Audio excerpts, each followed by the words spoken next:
What if the parts of you that you try hardest to hide are the very keys to your greatest power? What if the shame you carry, the anger you suppress, the fear you deny, are not your enemies at all? What if the monster you imagine lurking in the closet of your psyche is, in fact, a frightened and powerful part of yourself, waiting not to be slain, but simply to be seen? We have all learned to do it. This careful art of self-rejection, from our earliest days, we are taught to present a polished version of ourselves to the world. We are told that good people don't get jealous, that strong people don't feel afraid, that nice people don't feel rage. And so, we take these messy, inconvenient, all too human parts of ourselves, and we lock them away in the basement of our minds. We become guardians of our own inner prison, spending immense, silent energy holding the door shut on our own shadow. But the paradox, the secret that whispers in our darkest hours, is that what we suppress does not disappear. It grows stronger in the dark. It festers. It projects itself onto the world, making us see our own disowned flaws in our partners, our friends, and our enemies. It hijacks our behavior from behind the scenes, fueling the anxiety we can't explain, the depression that drains our color, the sudden outbursts that sabotage our relationships, and the self-destructive patterns that keep us from the very lives we consciously crave. We are at war with ourselves, and it is a war we can never, ever win. But what if there is another way? A path that does not lead to battle, but to reunion. This is the path of integration over suppression. It is a courageous journey, not to fight the shadow, but to turn and face it with curiosity, with compassion, and with the radical understanding that it holds the very energy, vitality, and wisdom we have been missing. It is the process of healing the shadow, not by eliminating it, but by inviting it back into the wholeness of who we are. This journey is a deep and personal one, best undertaken with a trusted guide. Think of this audiobook as that companion, a voice that can accompany you in quiet moments, on a long drive, or as you simply rest, allowing these truths to sink beneath the surface of your busy mind and begin the sacred work of calling yourself home. To begin this journey, we must first give a name to what we are seeking. We must illuminate the very thing we have spent our lives trying to keep in darkness. The term for this vast, hidden landscape within us was given to us by the brilliant Swiss psychiatrist, Carl Jung. He called it, simply, the shadow. Imagine for a moment that on the day you were born, you were whole, a complete sphere of light, containing every possible human trait and potential. You were creative and destructive, generous and selfish, courageous and fearful. You were all of it. But very quickly, you began to receive messages. Your tired mother, perhaps, could not handle your loud, demanding cries. And so, you learned that your neediness was bad. Into the shadow it went. Your father, maybe, praised you for being tough and brave, and shamed you for your tears. And so your vulnerability, your softness, was banished. Into the shadow it went. At school, your wild artistic impulses were deemed less valuable than your ability to sit still and follow rules. So your untamed creativity was relegated to the darkness. Your religion taught you that certain sexual feelings were sinful. Your friends mocked your intellectual curiosity. Your culture told you that your anger was unacceptable. One by one, these authentic parts of you, these essential human energies, were deemed unworthy. And so you packed them away into an invisible bag that you have been carrying on your back ever since. This is your shadow. It is the repository for all the parts of yourself that you have had to disown in order to survive, to be loved, to fit in. It is your personal underworld. Now, it is crucial to understand that the contents of this bag are not inherently evil. They are simply parts of yourself that your conscious mind, your ego, has labeled as not me. The shadow contains our greed, our selfishness, our rage, or lust, our envy. But it also contains so much more. It can hold our undeveloped positive traits, what Jungians call our golden shadow. If you were raised in a family that saw ambition as arrogant, your drive and leadership potential might be in your shadow. If you were taught that being sensitive was weak, your profound empathy and intuition might be in your shadow. If you were shamed for being loud and seeking attention, your natural charisma and ability to perform might be in your shadow. The shadow, you see, is not a cesspool. It is a treasure chest, albeit one that is guarded by the dragons of our fear and shame. The great tragedy is not that we have a shadow. Every human being does. The tragedy is that in disowning these parts of ourselves, we lose access to the immense life force they contain. The act of suppression, of constantly holding that bag shut, requires a phenomenal amount of psychological energy. It is the reason so many of us feel chronically tired, drained, and uninspired. We are using a huge portion of our life force to fight an internal civil war. This is the source of that nagging feeling of being a fraud. The sense that, if people knew the real you, they would run screaming. Because on some level, you know you are only presenting a curated 50% version of yourself to the world. The other half, the shadow half, remains locked away, and the strain of keeping it there is immense. But this energy does not simply vanish when suppressed. Energy cannot be destroyed. It can only be transformed. And when the vital energies of the shadow are denied conscious, healthy expression, they turn toxic. They begin to leak. They bubble up in ways we cannot control. This is the root of the sudden, disproportionate burst of rage at a slow driver in traffic. It is the repressed anger from a lifetime of being a nice guy, finally finding a crack to escape. This is the source of the cutting, cruel remark you make to your partner. A remark that seems to come from nowhere and that you instantly regret. It is the banished critic in your shadow, turning its venom outward. And most powerfully, most pervasively, the shadow makes itself known through the mechanism of projection. Projection is the ego's ultimate defense. It is an unconscious process where we take a trait we cannot accept in ourselves and attribute it to someone else. It is far more comfortable to see the flaw in them than to face it in us.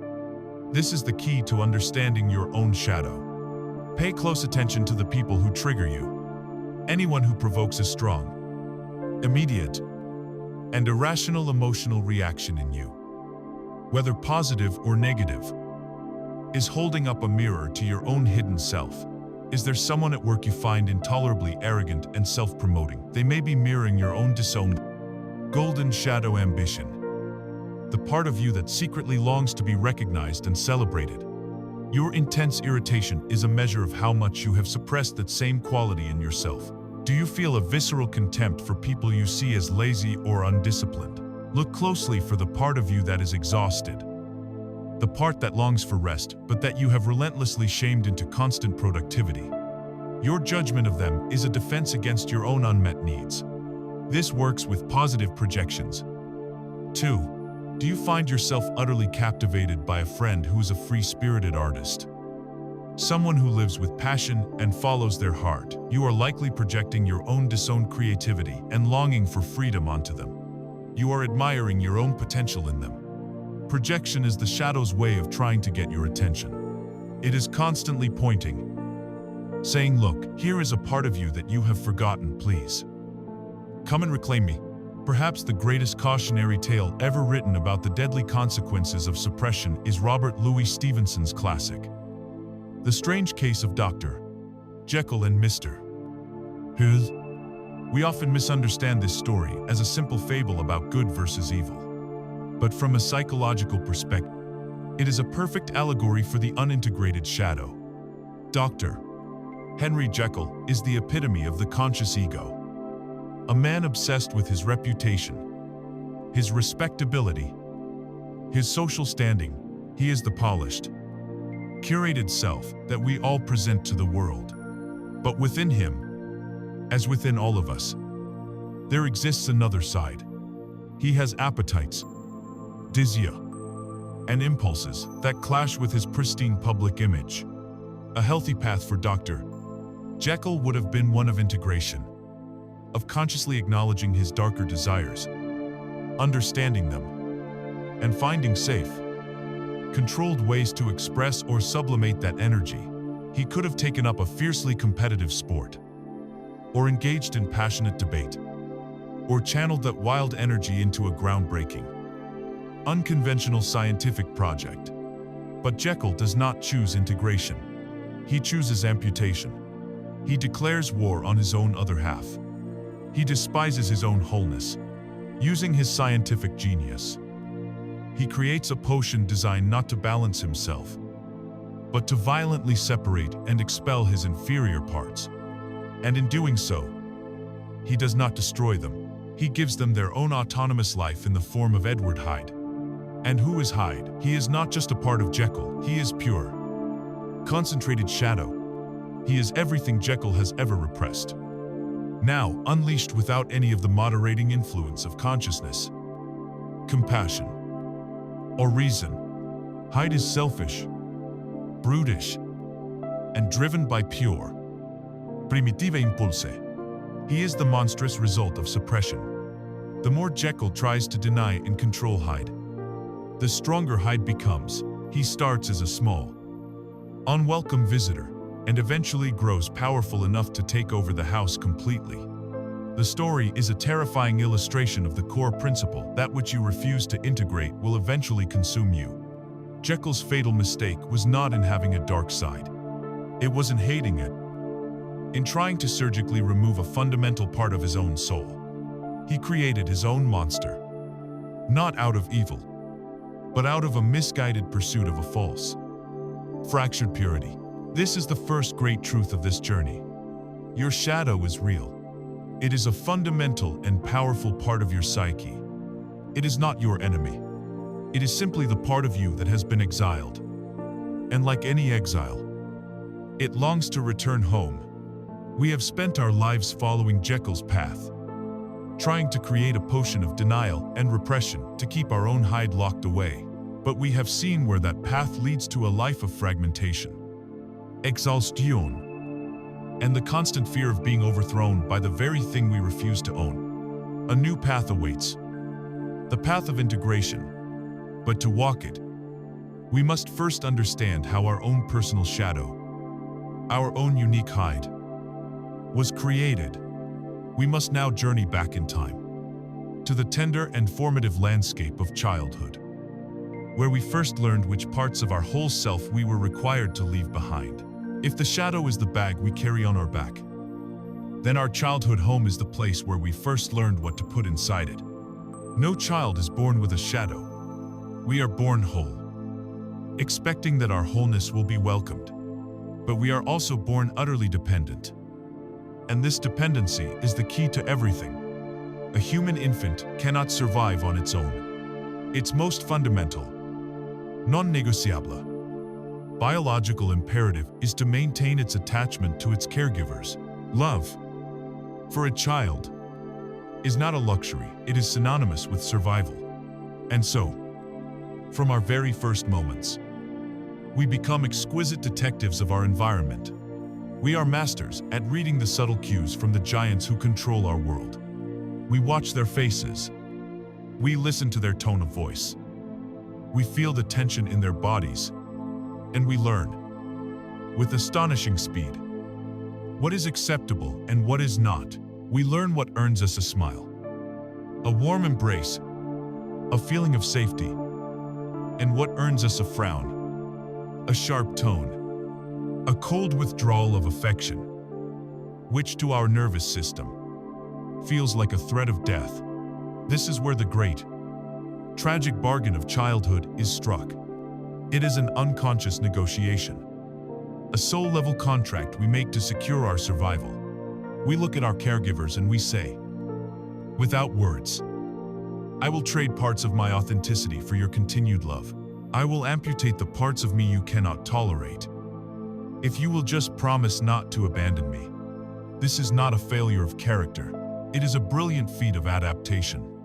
We learn to hide what needs to be hidden. The little boy who is vibrant, sensitive, and deeply feeling learns that his tears are met with his father's discomfort or dismissal.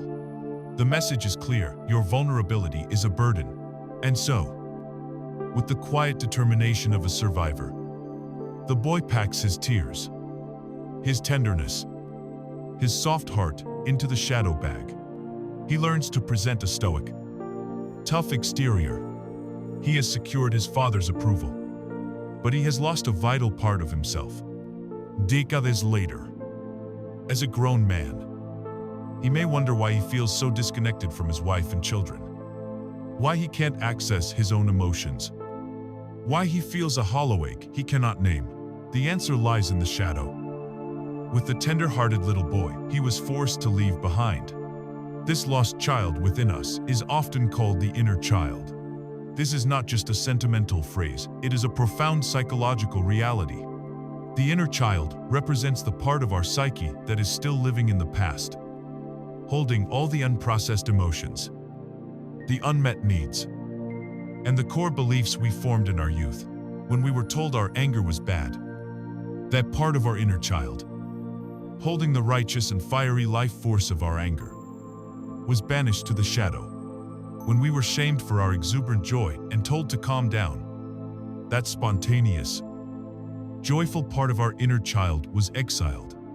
The shadow, in many ways, is the dungeon where we have locked away the most vulnerable and authentic aspects of our inner child, and it is from this dungeon that we hear the muffled cries in our adult life. In the form of anxiety, addiction, and inexplicable sadness. Every family, every culture, has its own unique dictionary of shadow-making messages. For some, it was about emotions. The rule was, don't be too much. Your passion, your intensity, your grief.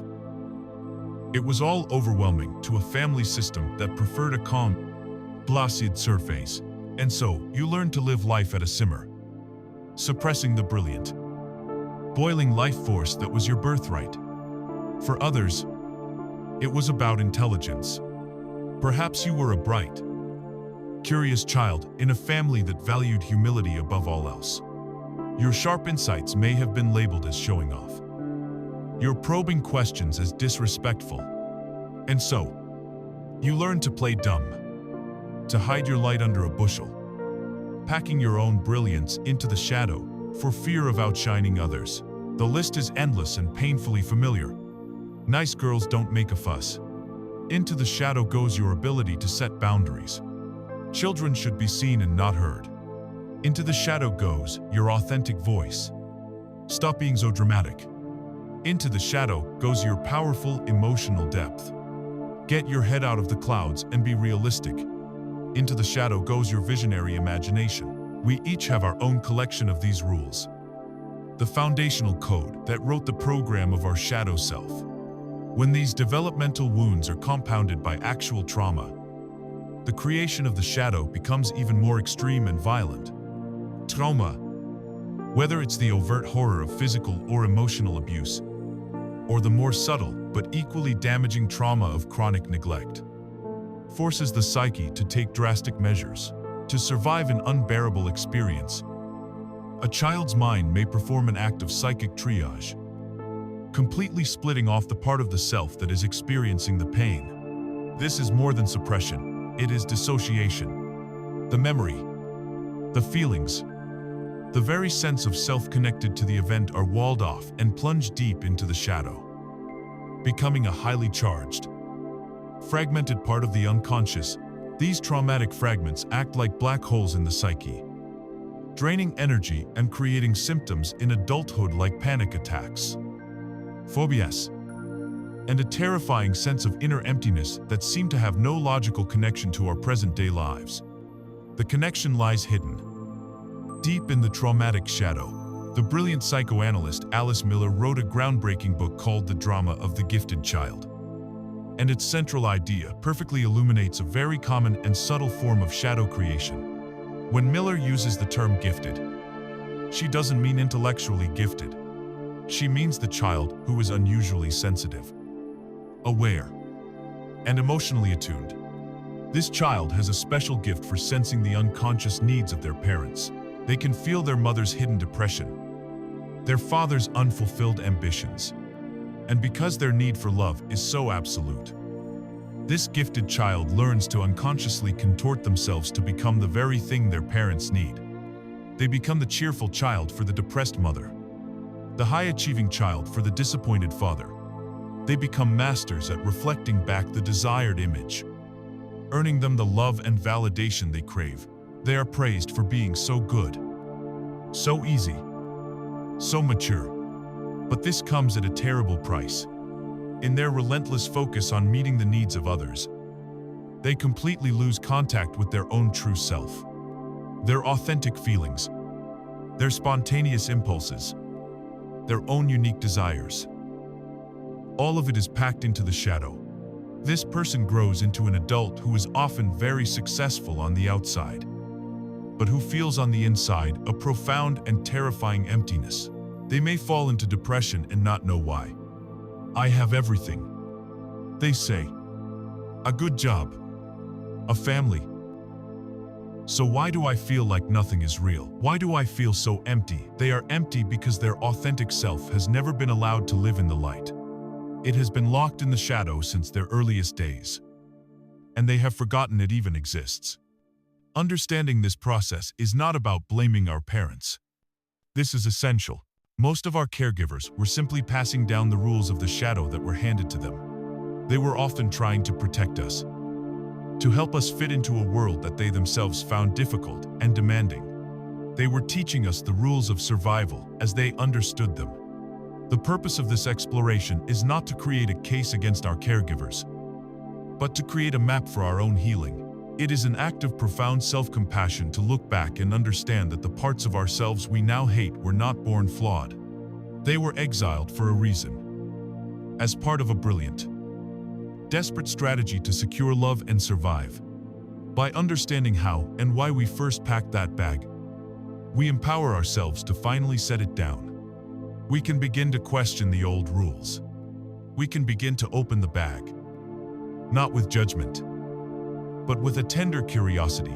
We can begin to meet the lost inner child who is waiting inside. We have now visited the scene of the crime, the nursery where our shadow was born. These exiled parts, however, did not die. They went underground. And now, in our adult lives, they are constantly trying to send us signals, to make their presence known, to call for our attention. So we must now learn how to spot their influence in our daily lives.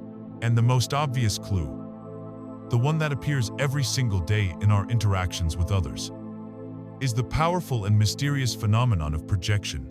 If the shadow is the bag we carry on our back, then our childhood home is the place where we first learned what to put inside it. No child is born with a shadow. We are born whole, expecting that our wholeness will be welcomed. But we are also born utterly dependent. And this dependency is the key to everything. A human infant cannot survive on its own. Its most fundamental, non-negotiable, biological imperative is to maintain its attachment to its caregivers. Love, for a child, is not a luxury. It is synonymous with survival. And so, from our very first moments, we become exquisite detectives of our environment. We are masters at reading the subtle cues from the giants who control our world. We watch their faces. We listen to their tone of voice. We feel the tension in their bodies, and we learn, with astonishing speed, what is acceptable and what is not. We learn what earns us a smile, a warm embrace, a feeling of safety, and what earns us a frown, a sharp tone, a cold withdrawal of affection, which to our nervous system feels like a threat of death.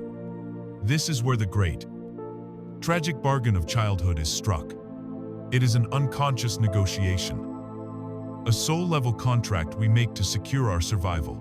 We look at our caregivers and we say, without words, I will trade parts of my authenticity for your continued love. I will amputate the parts of me you cannot tolerate. If you will just promise not to abandon me. This is not a failure of character, it is a brilliant feat of adaptation. We learn to hide what needs to be hidden. The little boy who is vibrant, sensitive, and deeply feeling learns that his tears are met with his father's discomfort or dismissal. The message is clear, your vulnerability is a burden. And so, with the quiet determination of a survivor, the boy packs his tears, his tenderness, his soft heart into the shadow bag. He learns to present a stoic, tough exterior. He has secured his father's approval, but he has lost a vital part of himself. Decades later, as a grown man, he may wonder why he feels so disconnected from his wife and children, why he can't access his own emotions, why he feels a hollow ache he cannot name. The answer lies in the shadow. With the tender-hearted little boy he was forced to leave behind. This lost child within us is often called the inner child. This is not just a sentimental phrase, it is a profound psychological reality. The inner child represents the part of our psyche that is still living in the past, holding all the unprocessed emotions, the unmet needs, and the core beliefs we formed in our youth when we were told our anger was bad. That part of our inner child, holding the righteous and fiery life force of our anger, was banished to the shadow when we were shamed for our exuberant joy and told to calm down. That spontaneous, joyful part of our inner child was exiled. The shadow, in many ways, is the dungeon where we have locked away the most vulnerable and authentic aspects of our inner child. And it is from this dungeon that we hear the muffled cries in our adult life, in the form of anxiety, addiction, and inexplicable sadness. Every family, every culture, has its own unique dictionary of shadow-making messages. For some, it was about emotions. The rule was, don't be too much. Your passion, your intensity, your grief. It was all overwhelming to a family system that preferred a calm, placid surface, and so you learned to live life at a simmer, suppressing the brilliant, boiling life force that was your birthright. For others, it was about intelligence.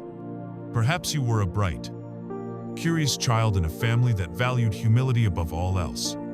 Your sharp insights may have been labeled as showing off, your probing questions as disrespectful, and so, you learned to play dumb, and to hide your light under a bushel, packing your own brilliance into the shadow for fear of outshining others.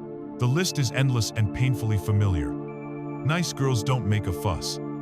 Into the shadow goes your ability to set boundaries. Children should be seen and not heard. Into the shadow goes your authentic voice. Stop being so dramatic. Into the shadow goes your powerful emotional depth.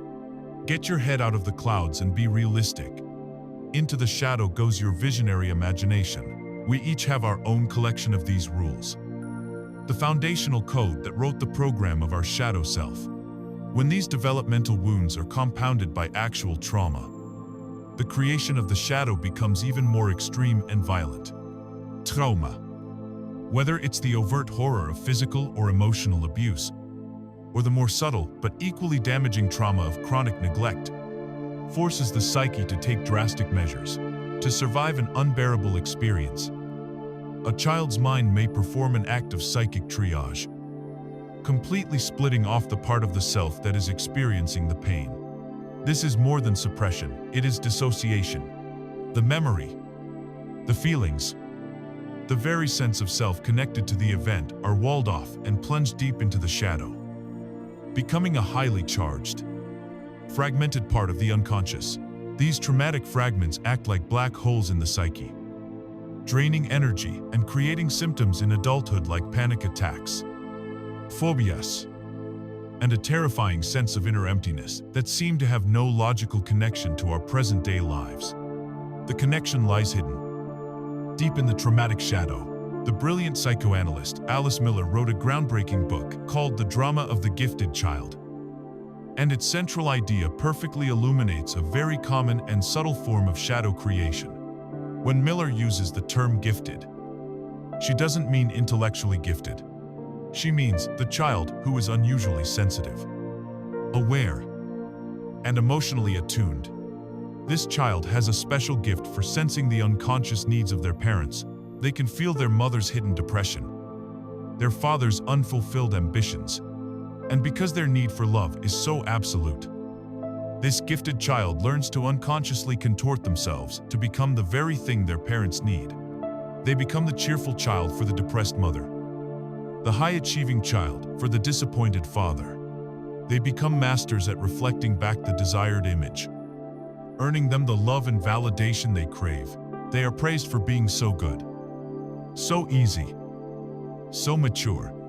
But this comes at a terrible price.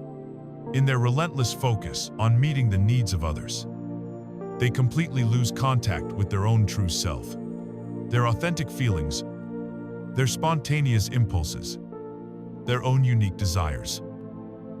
All of it is packed into the shadow. This person grows into an adult who is often very successful on the outside, but who feels on the inside a profound and terrifying emptiness. They may fall into depression and not know why. I have everything, they say. A good job, a family. So why do I feel like nothing is real? Why do I feel so empty? They are empty because their authentic self has never been allowed to live in the light. It has been locked in the shadow since their earliest days, and they have forgotten it even exists. Understanding this process is not about blaming our parents. This is essential. Most of our caregivers were simply passing down the rules of the shadow that were handed to them. They were often trying to protect us, to help us fit into a world that they themselves found difficult and demanding. They were teaching us the rules of survival as they understood them. The purpose of this exploration is not to create a case against our caregivers, but to create a map for our own healing. It is an act of profound self-compassion to look back and understand that the parts of ourselves we now hate were not born flawed. They were exiled for a reason, as part of a brilliant, desperate strategy to secure love and survive. By understanding how and why we first packed that bag, we empower ourselves to finally set it down. We can begin to question the old rules. We can begin to open the bag, not with judgment, but with a tender curiosity. We can begin to meet the lost inner child who is waiting inside. We have now visited the scene of the crime, the nursery where our shadow was born. These exiled parts, however, it did not die. They went underground. And now, in our adult lives, they are constantly trying to send us signals, to make their presence known, to call for our attention. So we must now learn how to spot their influence in our daily lives. And the most obvious clue, the one that appears every single day in our interactions with others, is the powerful and mysterious phenomenon of projection. If projection is the shadow's way of showing its face in the mirror of the world, self-sabotage is what happens when the shadow climbs out of the mirror and takes the steering wheel of your life. This is one of the most baffling and painful human experiences. It's the feeling of having one foot on the accelerator and one foot on the brake, of being at war with a hidden part of yourself that seems hell-bent on your own destruction. You consciously want love, success, and health, yet you find yourself inexplicably drawn to behaviors that create the exact opposite.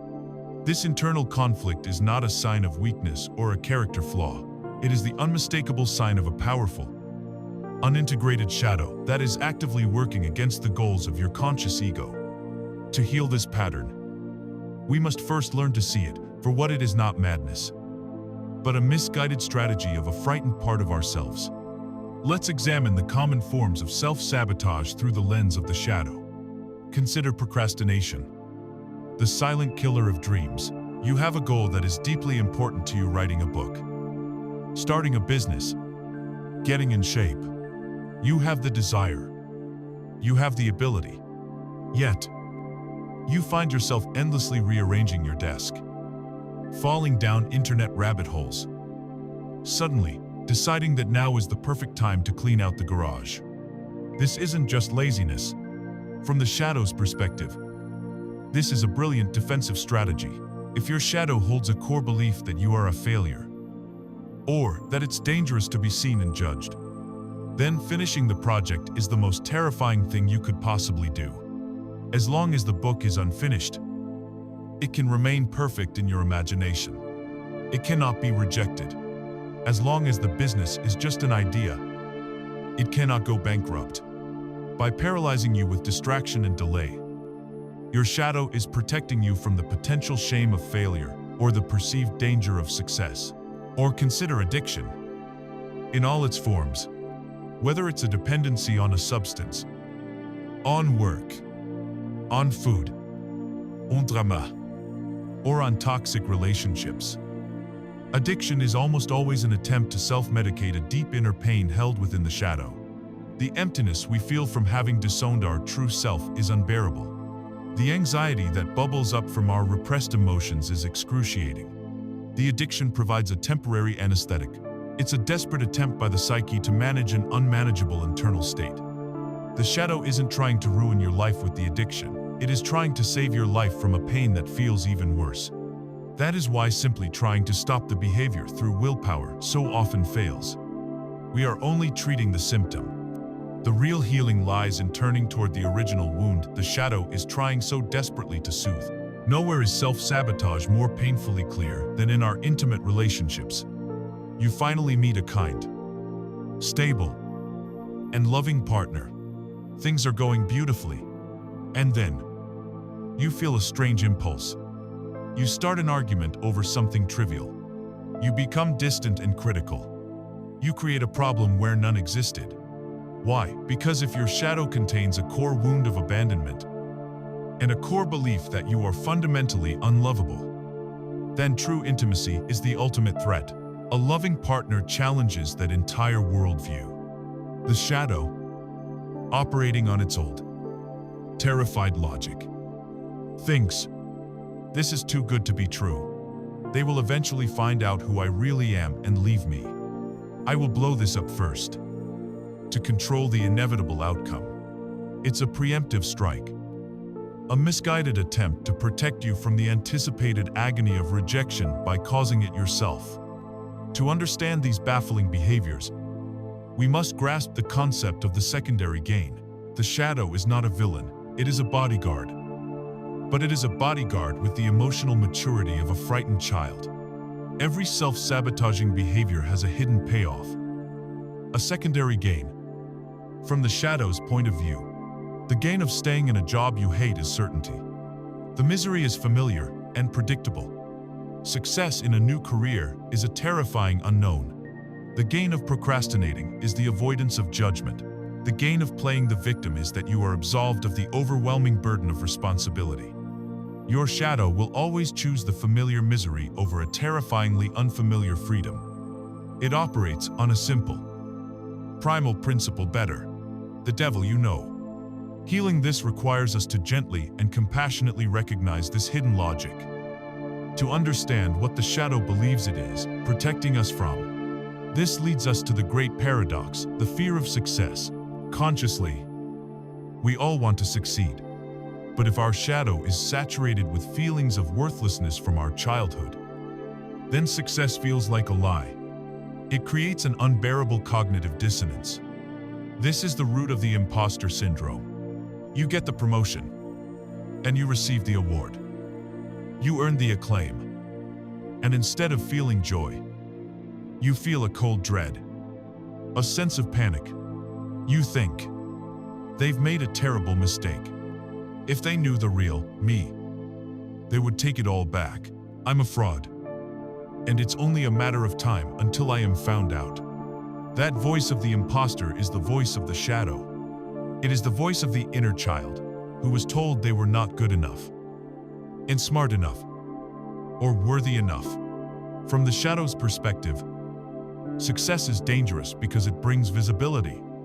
And to the wounded child within, being too visible means being a target for criticism, for envy, for punishment, and so, the shadow will actively sabotage your success by making you miss deadlines, by making you sick before a big presentation, by making you say the wrong thing in a crucial meeting, all in a misguided attempt to pull you back into the safety of obscurity. In his powerful audiobook, The War of Art, Steven Pressfield gives this force of self-sabotage a name. He calls it resistance. Resistance, he explains, is the universal, impersonal, and implacable force that rises up to oppose us anytime we try to move from a lower level of consciousness to a higher one. It is the enemy of all creation and all growth.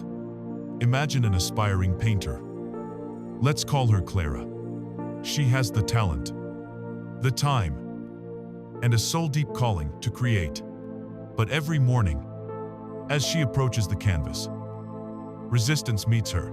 It doesn't appear as a monster. It appears as a series of perfectly reasonable thoughts. You should probably check your email first. The kitchen is a mess. You can't work in this chaos. You know, you probably need to read a few more books on technique before you're really ready. That idea isn't very original anyway.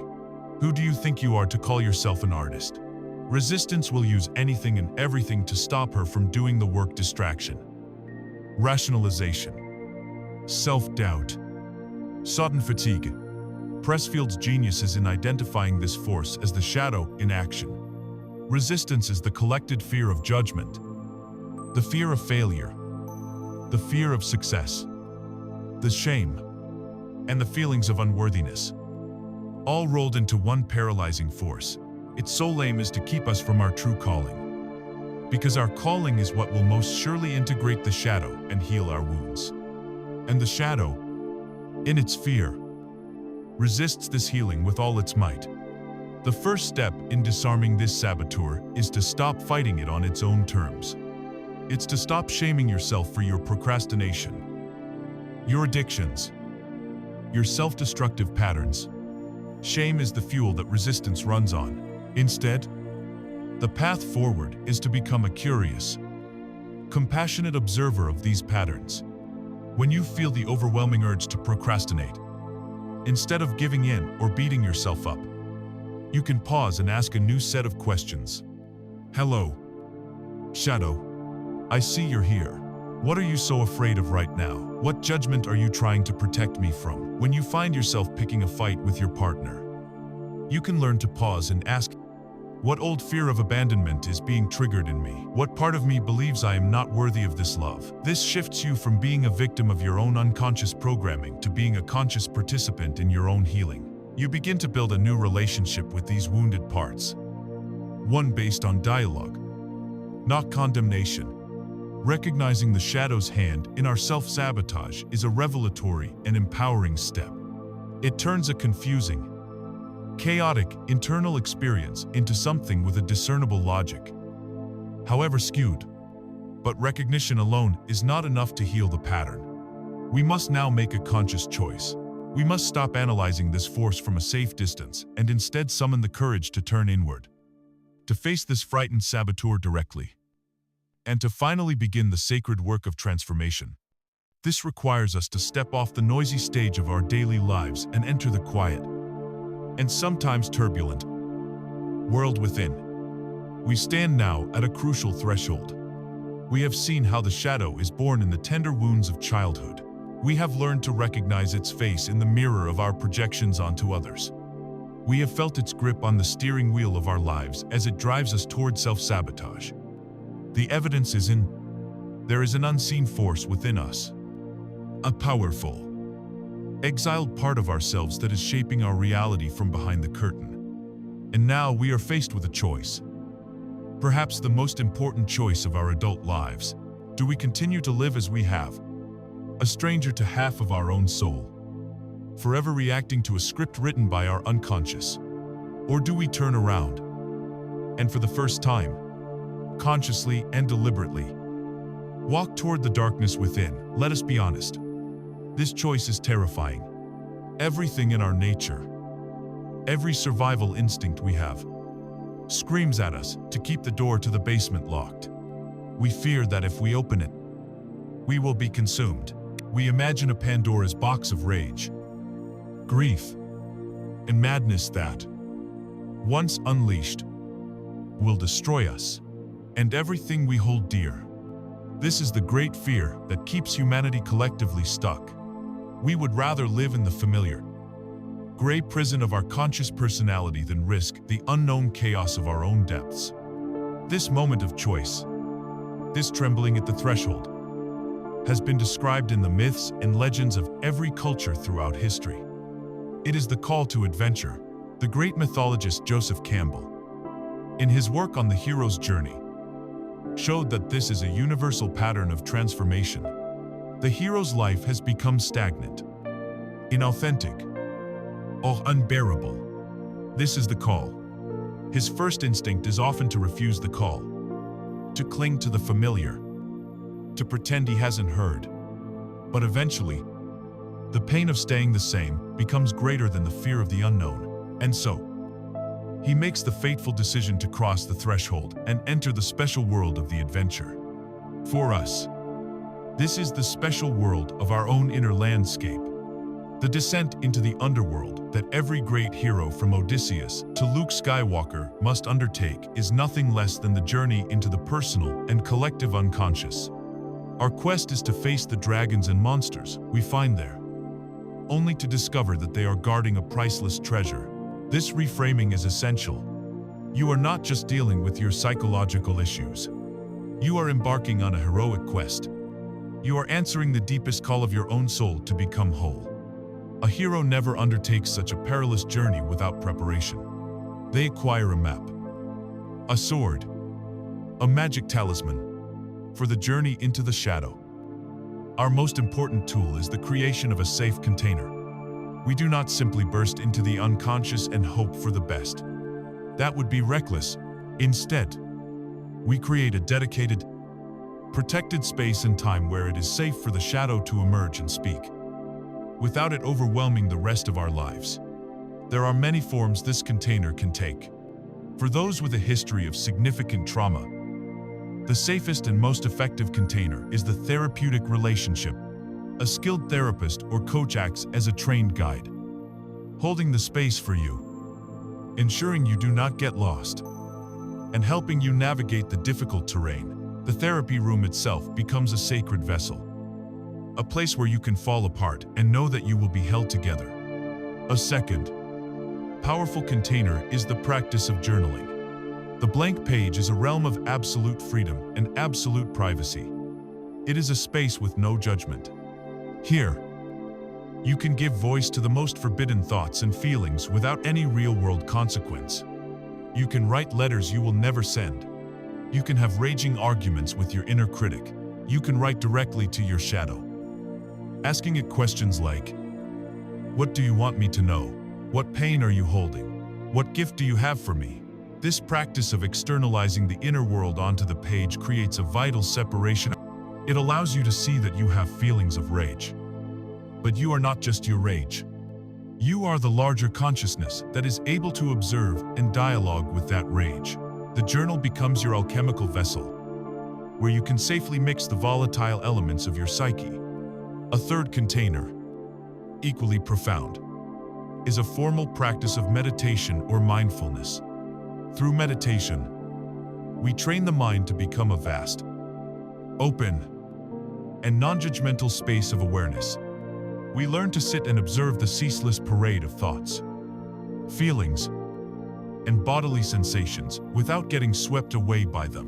When a wave of jealousy arises, the untrained mind immediately identifies with it and is tossed about in its churning waters. The mindful mind learns to watch the wave of jealousy arise, crest, and pass away, without becoming the wave itself. It is the ultimate training in creating an inner container of calm presence. It allows you to sit with your most difficult shadow material, not to analyze or fix it, but to simply be with it, to allow it. And in that compassionate allowing, to rob it of its terrifying power. Within this safe container, we must then adopt a new language. Our culture is steeped in the violent language of inner warfare. We talk of fighting our demons, conquering our fear, killing the ego. This language only creates more conflict, more suppression, more inner division. It is the language of Dr. Jekyll. The language of integration is one of radical compassion and curiosity. We do not seek to conquer our fear. We seek to sit with our fear and ask what it is trying to protect. We do not try to kill the ego. We try to build a respectful partnership with the ego, helping it to feel safe enough to relax its rigid control. We do not fight our inner demons. We recognize them as lost gods, as powerful archetypal energies that have been distorted by our neglect. The goal is not to win a war, but to sign a peace treaty. It is to learn to dance with the shadow, not to defeat it. This requires the cultivation of non-judgmental awareness. This is perhaps the most difficult and the most rewarding skill of all. It means allowing yourself to feel what you feel, without a secondary layer of shame for feeling it. Can you allow yourself to feel profound envy? To notice the physical sensation of it, the heat in your stomach, the bitter taste in your mouth, without immediately telling yourself that you are a terrible person for being envious. Can you allow a fantasy of revenge to play out on the screen of your mind, simply observing it as a psychic phenomenon? Without believing you have to act on it or shame yourself for it. This is an act of supreme courage. We are so conditioned to believe that if we allow a bad feeling, it will take us over. The paradox is that the opposite is true. It is our resistance, our panicked pushing away of the feeling, that gives it its strength. When we can meet a difficult emotion with a calm, allowing presence, it naturally loses its charge. It feels seen, I heard, and validated, and like a crying child that has finally been picked up by its mother, it begins to settle. The hero's journey reminds us that the greatest treasure is always found in the darkest place. As Campbell famously said, "The cave you fear to enter holds the treasure you seek." We fear the cave of our shadow contains only monsters, but what we discover is that it also contains our lost power, our suppressed creativity, our deepest passion, our raw vitality, our untamed joy, and our authentic self. The gold is in the darkness. The work of turning inward is the act of spelunking into our own soul to reclaim that treasure. It is the most challenging and the most rewarding adventure a human being can undertake. We have found our courage. We have established our safe container. Whether it be a therapist's office, a private journal, or the stillness of our meditation cushion, we have committed to a new, compassionate language of integration. We are standing, at last, at the entrance to the cave. The next step is to learn how to speak the language of the deep, to learn how to engage in a direct dialogue with the figures that inhabit our inner world. This is not a conversation of logic, but a conversation of image and feeling, a profound practice that Carl Jung called active imagination. Having found the courage to approach the inner world, we now need a method of communication. We cannot speak to the shadow using the same logical, linear language we use in our daily lives. The unconscious does not speak in spreadsheets and bullet points. It speaks the ancient, primal language of image, metaphor, symbol, and feeling. It is the language of dreams, of art, of myth. To bridge the gap between our conscious mind and this deep, symbolic realm, Carl Jung developed a practice of profound power and elegance. He called it active imagination. This is not a technique for analyzing the unconscious from a safe distance. It is a method for entering into a direct, living relationship with it. It is how we learn to have a conversation with the figures who live inside of us. First, it is crucial to understand what active imagination is not. It is not passive daydreaming. In a daydream, your ego is in complete control. You conjure up pleasant fantasies. You replay arguments the way you wish they had gone. You direct the entire show for your own entertainment or comfort. Active imagination is the opposite. The goal is to consciously engage with an inner figure while allowing it to have its own autonomy. You let the image or character speak for itself, move for itself, and reveal things to you that your conscious mind did not already know. This requires a courageous letting go of control. It also requires a deep sense of ethical commitment. You must treat the figures you encounter with the same respect you would offer a real person. You are not there to command them, to vanquish them, or to manipulate them. You are there to listen, to learn, and to build a relationship. So, how does one practice this? The method is surprisingly simple in its structure, though endlessly profound in its application. The first step is to prepare your safe container. Find a time and place where you will not be disturbed for at least half an hour. Sit comfortably, perhaps with a journal and pen in hand, as writing the dialogue down is the most effective way to stay focused. Close your eyes, take a few deep breaths, and consciously set the intention to meet a part of your inner world with curiosity and respect. The second step is to find a starting point. Do not try to randomly summon an image. Instead, focus on a specific mood or a recurring problem in your life. Perhaps you are feeling a persistent, low-grade anxiety. Don't think about the anxiety. Try to feel it in your body. Let the raw sensation of it fill you. Then, gently, without forcing anything, ask that a figure might emerge from this feeling. What is the shape of this anxiety? If it had a face, what would it look like? It might appear as a frantic, small animal, a shadowy figure, a tangled knot of wires, or anything else.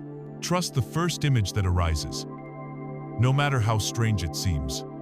This is the unconscious offering you a symbol to work with. The third step is the dialogue itself. Once the figure has appeared, you begin the conversation. As your conscious ego, you can start by asking a simple question, writing it down in your journal. Who are you or why are you here? Then, you wait. You quiet your own mind and allow the figure to answer. Let the answer come through you and write it down, without censoring or judging it. It may be a single word, a full sentence, or even just a feeling or another image. Continue the dialogue. Ask the key questions. What do you want from me? What do you fear? What do you need from me? What gift or message do you have for me?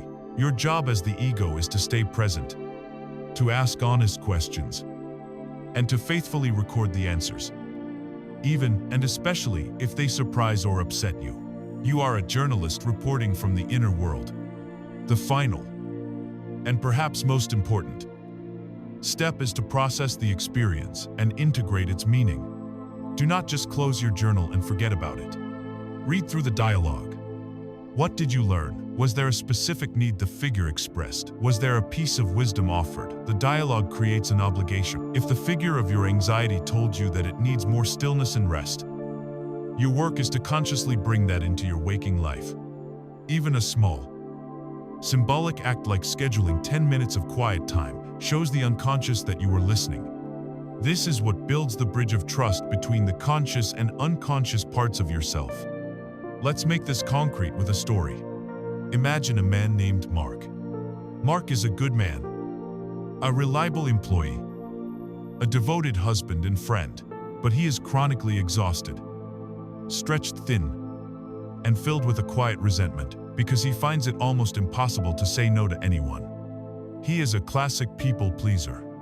Recognizing this as a shadow issue, he decides to use active imagination. He sits down with his journal, focuses on the familiar, tight feeling of anxiety that comes whenever he is about to agree to something he doesn't want to do, and he invites a figure to appear. In his mind, he expects to see a weak, spineless doormat, something he can scold into having more courage. But what appears instead shocks him. It is a little boy, no older than 5, huddled in a corner, trembling and looking up at him with enormous, fearful eyes. Mark begins the written dialogue. He writes, as his adult self. Who are you? He waits, and then writes the boy's answer. I'm the good boy. Mark writes, why are you so afraid? Why are you hiding in the corner? The boy's answer comes, filled with a palpable sense of dread. You have to be good. If you're not good, they get angry. Mommy gets that tight look on her face when I cry. If I say I don't want to do something, she'll leave. You can't be bad. In that moment, Mark has a stunning epiphany. The dialogue in his journal dissolves years of self-criticism. His people-pleasing is not a character flaw. It is a fossilized survival strategy. It is the brilliant, adaptive behavior of a 5-year-old boy who accurately read his environment and concluded that his own needs were a threat to his mother's love, and therefore to his own survival. This wasn't a weak part of him. It was an intelligent, terrified part of him that had been running the show for 30 years, still trying to protect him from the perceived threat of abandonment. He wasn't a doormat. He was being piloted by a 5-year-old. His entire perspective shifts from one of contempt to one of profound compassion. He continues the dialogue, but now with a different tone. Mark writes, I see. You learned you had to be the good boy to be safe. You did that to protect us. Thank you. He feels a wave of warmth and sadness as he writes this. The boy in his imagination looks up, a little less frightened. Mark writes, but I want you to know something. I'm here now. I'm the adult. I'm big and strong. And I can handle it if someone gets angry. I can protect you. You don't have to be the good boy anymore. He ends the session there, feeling a sense of inner resolution he has never known. The integration step is now to honor this inner work. The next day at work, when his boss asks him to take on an extra project that would ruin his weekend, he feels the familiar knot of anxiety. He pictures the little boy in the corner, and instead of his usual, automatic yes, he pauses, takes a breath, and says, you know, I'd like to help, but I'm at full capacity right now and won't be able to take that on. He says it calmly and firmly. His boss simply nods and moves on. Mark feels a shock of liberation. He honored the dialogue. He protected the little boy. And in doing so, he took a monumental step toward wholeness. Active imagination is the practice of building these inner relationships. It transforms abstract problems like anxiety or low self-esteem into living figures with whom we can interact. It allows us to become the compassionate parent to the wounded parts of our own inner child. It is the tool that turns the prison of the shadow into a classroom, and, eventually, into a council of wise advisors. It gives the shadow a voice, a personality, a way to communicate its needs through the rich language of the mind. But what if the shadow is also speaking through a different medium? A language even more primal than images. What if it is speaking through the very tissues of our physical selves? We must now turn our attention from the mind to the body and learn to listen to the stories held within our own flesh and bone. We have learned to listen to the shadow as it speaks through the language of the mind, through the rich, symbolic dialogues of active imagination. But the mind is not the only place where the shadow resides. Our culture has taught us to see the body as a machine, a vehicle for our brain, a piece of biological hardware that we command, discipline, and often ignore. This is one of the most profound and damaging illusions of modern life. The truth is, the body is not a machine. It is a living, breathing archive of our entire life experience. It is a vessel of immense intelligence and memory, and when the conscious mind refuses to deal with a painful emotion or a traumatic experience, when it shoves that energy into the shadow, the body becomes the hiding place. It absorbs what the mind cannot tolerate. The old wisdom is literally true: the body keeps the score. To understand this, we need to look at the basic physiology of emotion. When you experience a strong emotion, especially fear or anger, your brain and nervous system initiate a powerful chemical cascade. Hormones like adrenaline and cortisol flood your system. Your heart rate increases. Your muscles tense. Your entire being is marshaled with an immense surge of energy, preparing you for a primal, Physical action to fight or to flee. This is a brilliant, survival mechanism. But in our civilized world, we rarely complete these physical actions. When your boss belittles you in a meeting, you cannot physically fight him, nor can you run screaming from the room. Instead, you sit there. You swallow your rage. You hold it together. But what happens to that massive surge of energy? Where does that potent cocktail of fight-or-flight chemistry go? It doesn't just vanish. It gets trapped. It becomes frozen in your nervous system, locked into your muscle tissues, creating patterns of chronic tension and holding that become a kind of physical armor. This armor is the shadow made manifest in your flesh. Over time, these pockets of frozen, unexpressed emotional energy begin to speak their own language, the language of physical symptoms. That chronic pain in your neck and shoulders that no amount of massage can seem to fix. From a somatic perspective, this is often the physical manifestation of the shadow feeling of being overly responsible, of metaphorically carrying the weight of the world on your shoulders. It is the accumulated tension of every time you took on a burden that wasn't yours to carry. The tight jaw you wake up with. The tendency to grind your teeth at night. This is often the physical expression of a lifetime of unexpressed rage. It is your body literally biting back the angry words you were never allowed to say. Those persistent digestive issues. The irritable bowels. The feeling of a knot in your stomach. The gut is often called our second brain, and it is profoundly connected to our emotional state. These issues can be the body's way of showing you that it cannot stomach a toxic situation in your life, that it is trying to digest an undigested emotional trauma.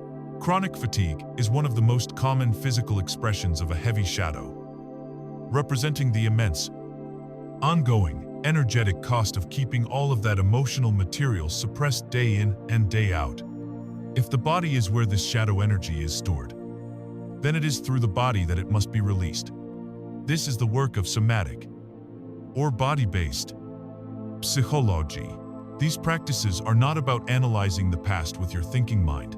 They are about creating a safe environment for your body to finally tell its story and complete the emotional and physiological cycles that were interrupted long ago. Practices like somatic experiencing, developed by Dr. Peter Levine, focus on gently guiding a person's awareness to the physical sensations associated with a traumatic memory. The goal is not to relive the trauma, but to titrate it to touch into the sensation in small, manageable doses and allow the body's natural discharge mechanisms to come online. This can manifest as involuntary shaking, trembling, waves of heat or cold, or deep, spontaneous breaths. This is not a side effect. It is the entire point. It is the nervous system finally unfreezing and releasing decades of stored survival energy. Trauma-informed yoga is another powerful somatic practice. Unlike fitness, yoga, its goal is not to achieve the perfect pose or to push through pain. The intention is to use gentle movements, postures, and breath to create a safe home within your own body. It invites you to inhabit your own skin, perhaps for the first time, and to simply notice the landscape of inner sensation with curiosity and kindness. For someone whose body has been a place of pain or fear, this is a revolutionary act. Breathwork, in its many forms, is a direct bridge to the unconscious. By consciously altering our breathing patterns, we can stir up and release powerful waves of stored emotion held in the body, often leading to profound catharsis and a deep sense of peace. The work of Dr. Bessel van der Kolk, detailed in his seminal audiobook, The Body Keeps the Score, is filled with stories that illuminate this process. Imagine a woman we'll call Eleanor, a high-powered CEO in her late 40s. She is the picture of success. But for 20 years, she has been plagued by a debilitating, mysterious pain in her right shoulder. She has been to every specialist, had every scan, tried every medication and physical therapy, all with no lasting effect. The doctors tell her there is nothing structurally wrong. In desperation, She agrees to see a somatic therapist. The therapist doesn't even touch her shoulder.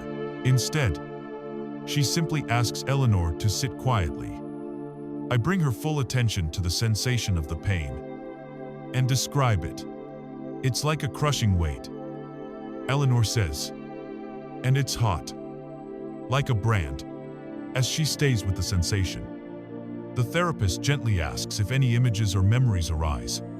At first, there is nothing, but then, a faint image flickers in her mind's eye. She is a little girl again, maybe 7 years old, standing in the hallway of her childhood home. Her parents are in the living room, screaming at each other in one of their frequent, terrifying fights. In the image, the little girl has her arms stretched out, her hands pressed against the door frames, as if she believes she can physically hold the house together, hold her family together, stop them from destroying each other. In that moment, Eleanor makes a stunning connection. The crushing, burning sensation in her adult shoulder is the exact physical feeling of that little girl's impossible burden. The therapist then asks her, "What does your shoulder want to do right now?" A strange impulse arises in Eleanor. She feels a need to shake her arm, to push something away violently. The therapist encourages her to follow this impulse, tentatively at first. Then, with increasing force, Eleanor begins to shake her arm and shoulder, making a powerful pushing away motion. Suddenly, a wave of convulsive sobs erupts from her chest, not the polite tears of a CEO, but the deep, ragged, heartbroken grief of a 7-year-old girl who was given a weight far too heavy to carry. She is finally completing the fight-or-flight response that was frozen in her body 4 decades earlier. In the weeks that follow, the shoulder pain that had been her constant companion for half her life begins to fade, replaced by a sense of lightness and a newfound ability to set boundaries in her present-day life. She didn't fix her shoulder. She listened to its story. This is the power of somatic awareness. You can begin this practice in your own life today, simply by learning to listen. Start by noticing the subtle language of your body's yes and no. When your friend asks you for a favor you don't want to do, what happens in your body before your mind even formulates a response? Is there a subtle tightening in your gut, a heaviness in your chest? That is, your body's no. Learn to honor it. When you are talking to someone about a project that truly excites you, do you feel a sense of expansion, of warmth, of energy rising in your body? That is your body's. Yes, your body's intuition is a powerful compass, constantly giving you feedback from the unconscious. It is the shadow speaking in its most primal, honest tongue. The shadow, we have seen, speaks through the symbols of the mind and active imagination, and through the sensations of our flesh and somatic awareness. But there is another time, another state of being, where the shadow takes center stage.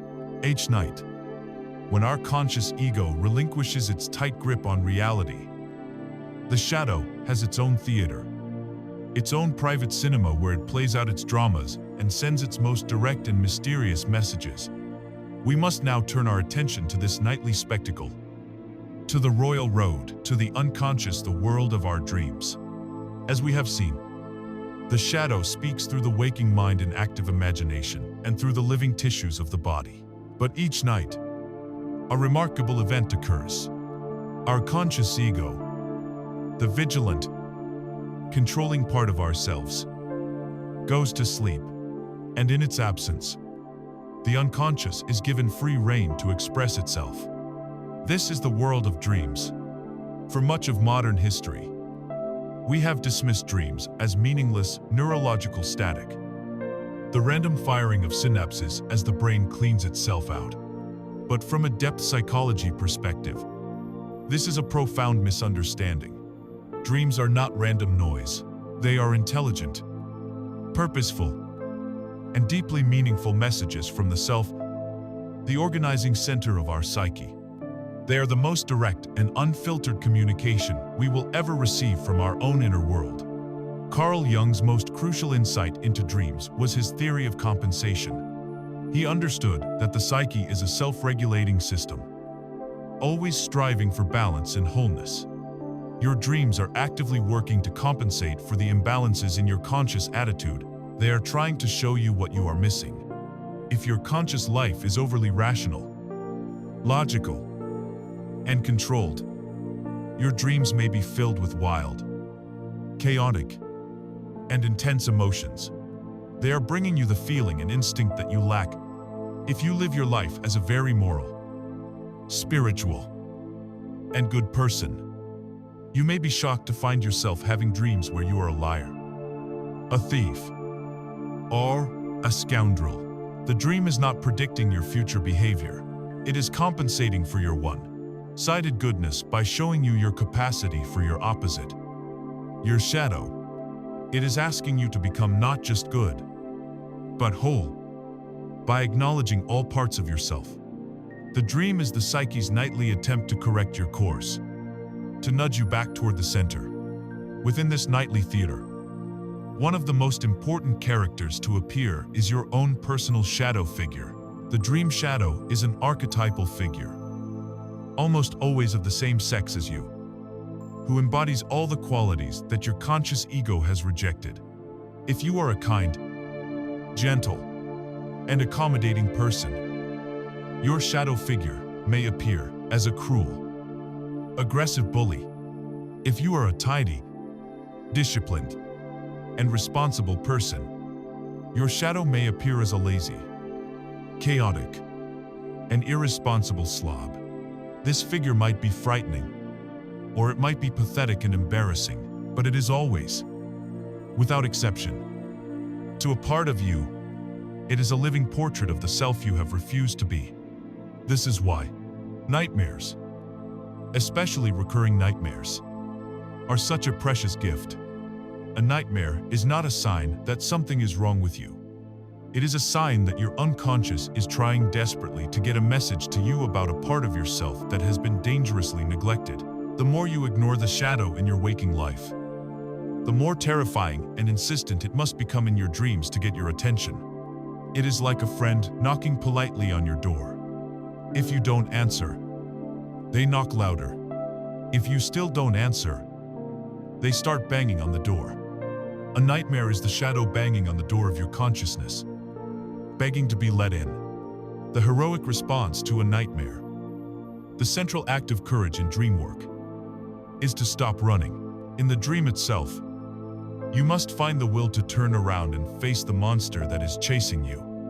You must confront the terrifying figure and ask it a question. What do you want from me? This single act, as described by Jungian analysts like Robert A. Johnson in his book Inner Work, can be utterly transformative. When you cease to be the victim and become a conscious participant, the entire dynamic of the dream shifts. The monster often stops in its tracks. It may shrink. It may speak. It may even transform into something else entirely and offer you a gift.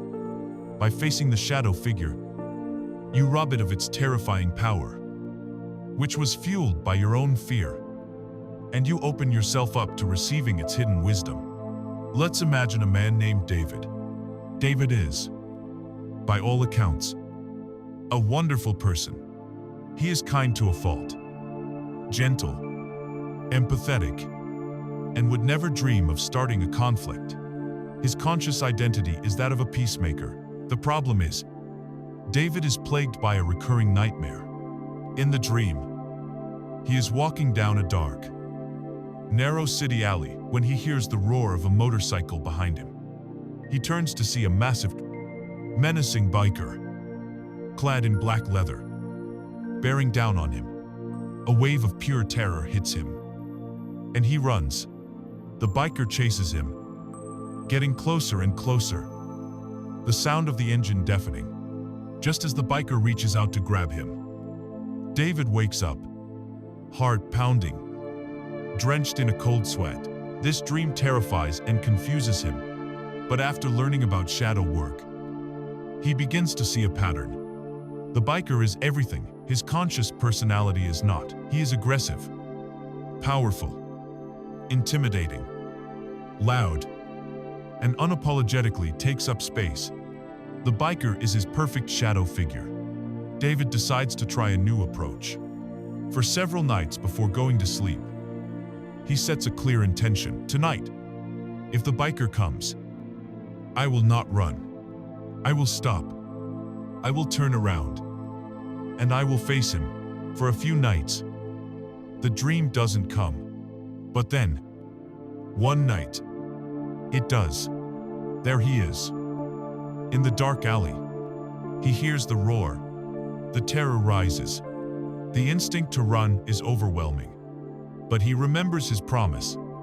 He plants his feet, turns around, and holds up his hand. The biker screeches to a halt. The front wheel of the massive motorcycle just inches from his body. David, trembling, looks at the figure.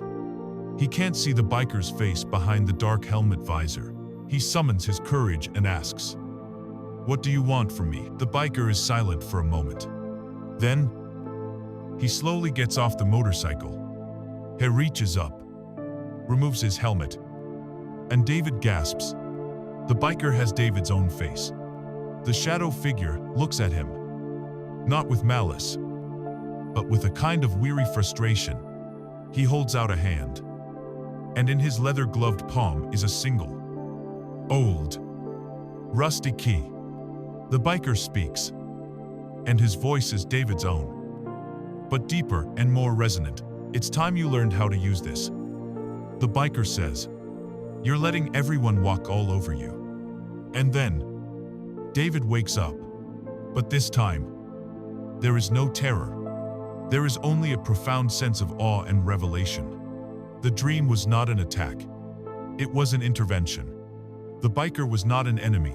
It was his own disowned masculine power. His healthy aggression. His ability to set boundaries, which he had banished to the shadow long ago. The key was the symbol of access to this lost power. This dream becomes the turning point for David.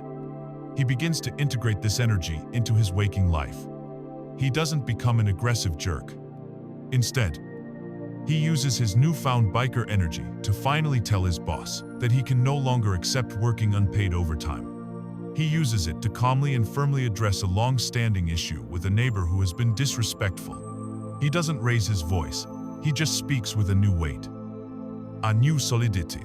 For the first time, he feels like a whole man, not just a nice guy. He has reclaimed the gold from his shadow. To work with your own dreams, the practice is simple. First, keep a journal and a pen by your bed. The moment you wake up, before you even sit up, try to capture the dream fragments. Don't worry about making sense of it. Write down images, characters, feelings, snippets of dialogue. The logic of the ego will quickly burn away the subtle logic of the dream. So you must be quick. Second, resist the urge to use a generic dream dictionary.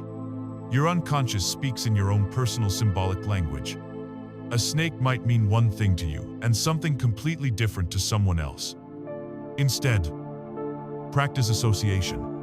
Take a key image from the dream: a house, a river, a tree, and ask yourself, what does this remind me of in my life? What are my personal connections to this? Third, pay special attention to the feeling tone. The feeling is often more important than the plot. Ask, where else in my life do I feel this particular kind of anxiety, or joy, or confusion? This will link the dream directly to your waking life issues. Your dreams are a nightly invitation from your soul to engage in the work of wholeness. They are the purest expression of your unconscious, a custom-made map to your own inner treasure. They introduce us to a whole cast of our own shadow characters, each with a message and a gift. But there is one figure that speaks to us not only at night in disguise, but in the harsh light of day, in our own voice. It is the relentless, nagging, and shaming voice of our own internal judge, the single most persistent saboteur of our inner peace. We must now turn our attention from the gallery of our dreams to the specific and universal challenge of taming the inner critic. Of all the characters we meet in the landscape of the shadow, One is more familiar, more persistent, and more intimate than any other. It is not a monstrous figure that chases us in nightmares, but a voice that whispers to us in the broad daylight. It is the voice that speaks to us in our own accent, that knows our deepest insecurities, and that seems to have a running, negative commentary on everything we do. This is the voice of the inner critic. For many of us, this voice is so constant, so pervasive. We don't even recognize it as a separate part of ourselves. We mistake it for the truth. It is the voice that says, "You're so stupid." After a simple mistake, it's the voice that whispers, "Who do you think you are when you dare to dream of a bigger life?" It's the voice that assures you, "You'll always be this way." When you struggle to change a habit, its language is one of harsh absolutes, generalizations, and shame. It is the single greatest saboteur of our peace and potential. To begin to heal our relationship with this voice, we must first understand its origin. The inner critic is not a fundamental part of who you are. It is a ghost. It is an internalized recording of the critical voices from your past. It is a composite character, a psychic collage made up of the shaming words of a parent, the demanding expectations of a teacher, the cruel taunts of childhood peers, and the impossible standards of the broader culture. As children, we were utterly dependent on the approval of these external authorities. We took their judgments as gospel, and to ensure our own survival, we internalized them. We became our own warden, learning to criticize ourselves in the same way we were criticized, in a desperate attempt to control the world by controlling ourselves. This leads us to the most crucial reframe in this entire process: the inner critic. In its own distorted, misguided way, I believes it is trying to protect you. This is the secret to transforming your relationship with it. When you can understand its original, positive intent, you can stop hating it and start healing it. The critic operates on a few pieces of flawed, childish logic. The first is motivation through fear. It believes, if I am mercilessly hard on myself, if I whip myself into shape with criticism, I will be motivated to work harder and I will avoid the pain of future failure. The second is a preemptive strike against shame. Its logic is, if I tell myself I am worthless and untalented first, then, when someone else criticizes me or rejects my work, it won't hurt as much. I will already be prepared for the blow. The third piece of logic is protection through limitation. It whispers, if I constantly remind myself of my inadequacies and keep myself small, I won't take any big risks. If I don't take risks, I can't fail in a big way. I will stay safe in my familiar box. When you see the critic not as a malicious saboteur but as a terrified bodyguard using these primitive tools, your whole inner world can begin to shift. You no longer need to fight it. You can begin to relate to it with a sense of compassion for its misguided fear. This new relationship is built on the practice of disidentification. You must learn to create space between your conscious, adult self and this automatic, critical voice. The first tool for this is to simply name it. Give your inner critic a name. It could be something serious, like the judge, or something slightly ridiculous, like general naysayer or the gremlin. The act of naming it personifies it and externalizes it. It is no longer me, it is the gremlin having its say again. This immediately creates a sliver of space. The second tool is to notice and label its activity. When you hear the familiar litany of self-criticism begin, you can learn to pause and say to yourself, with a sense of neutral curiosity, there's the critic. The gremlin is active right now. You are not arguing with it. You are not believing it. You are simply noticing it, as you would notice the weather. The third, and most radical tool, is to thank it. When the critic launches an attack, you can learn to say inwardly, "Thank you for trying to protect me from failure. But I am an adult now, and I've got this handled. This is a profoundly powerful act. It acknowledges the critic's original protective intent, which immediately disarms it. While simultaneously and consciously reclaiming your own authority, you are reparenting this part of yourself, letting it know that its old, fearful strategies are no longer needed. These techniques create space. But the true antidote to the critic's poison is the active cultivation of a new voice. This is the voice of self-compassion. Dr. Kristen Neff, a pioneering researcher in this field, has defined self-compassion as having three core components. The first is self-kindness versus self-judgment. This simply means learning to treat yourself with the same warmth, care, and encouragement that you would naturally offer to a good friend who is struggling. The second component is a sense of common humanity versus isolation. The inner critic thrives on convincing you that your flaws and failures are uniquely yours, that they isolate you from the rest of the world. Common humanity is the recognition that suffering, imperfection, and failure are a fundamental, shared part of the human experience. It's the realization that you are not alone. The third component is mindfulness versus over-identification. This is the ability to hold your painful thoughts and feelings in balanced awareness, without suppressing them, but also without letting them consume you. Let's see how this works with a concrete story. Inspired by Dr. Neff's work, imagine a young woman named Maya, who has just been given a huge promotion at her job. On the outside, she is a picture of success. On the inside, she is in turmoil. Her inner critic is having a field day, screaming at her with all the classic lines of imposter syndrome. You are a complete fraud.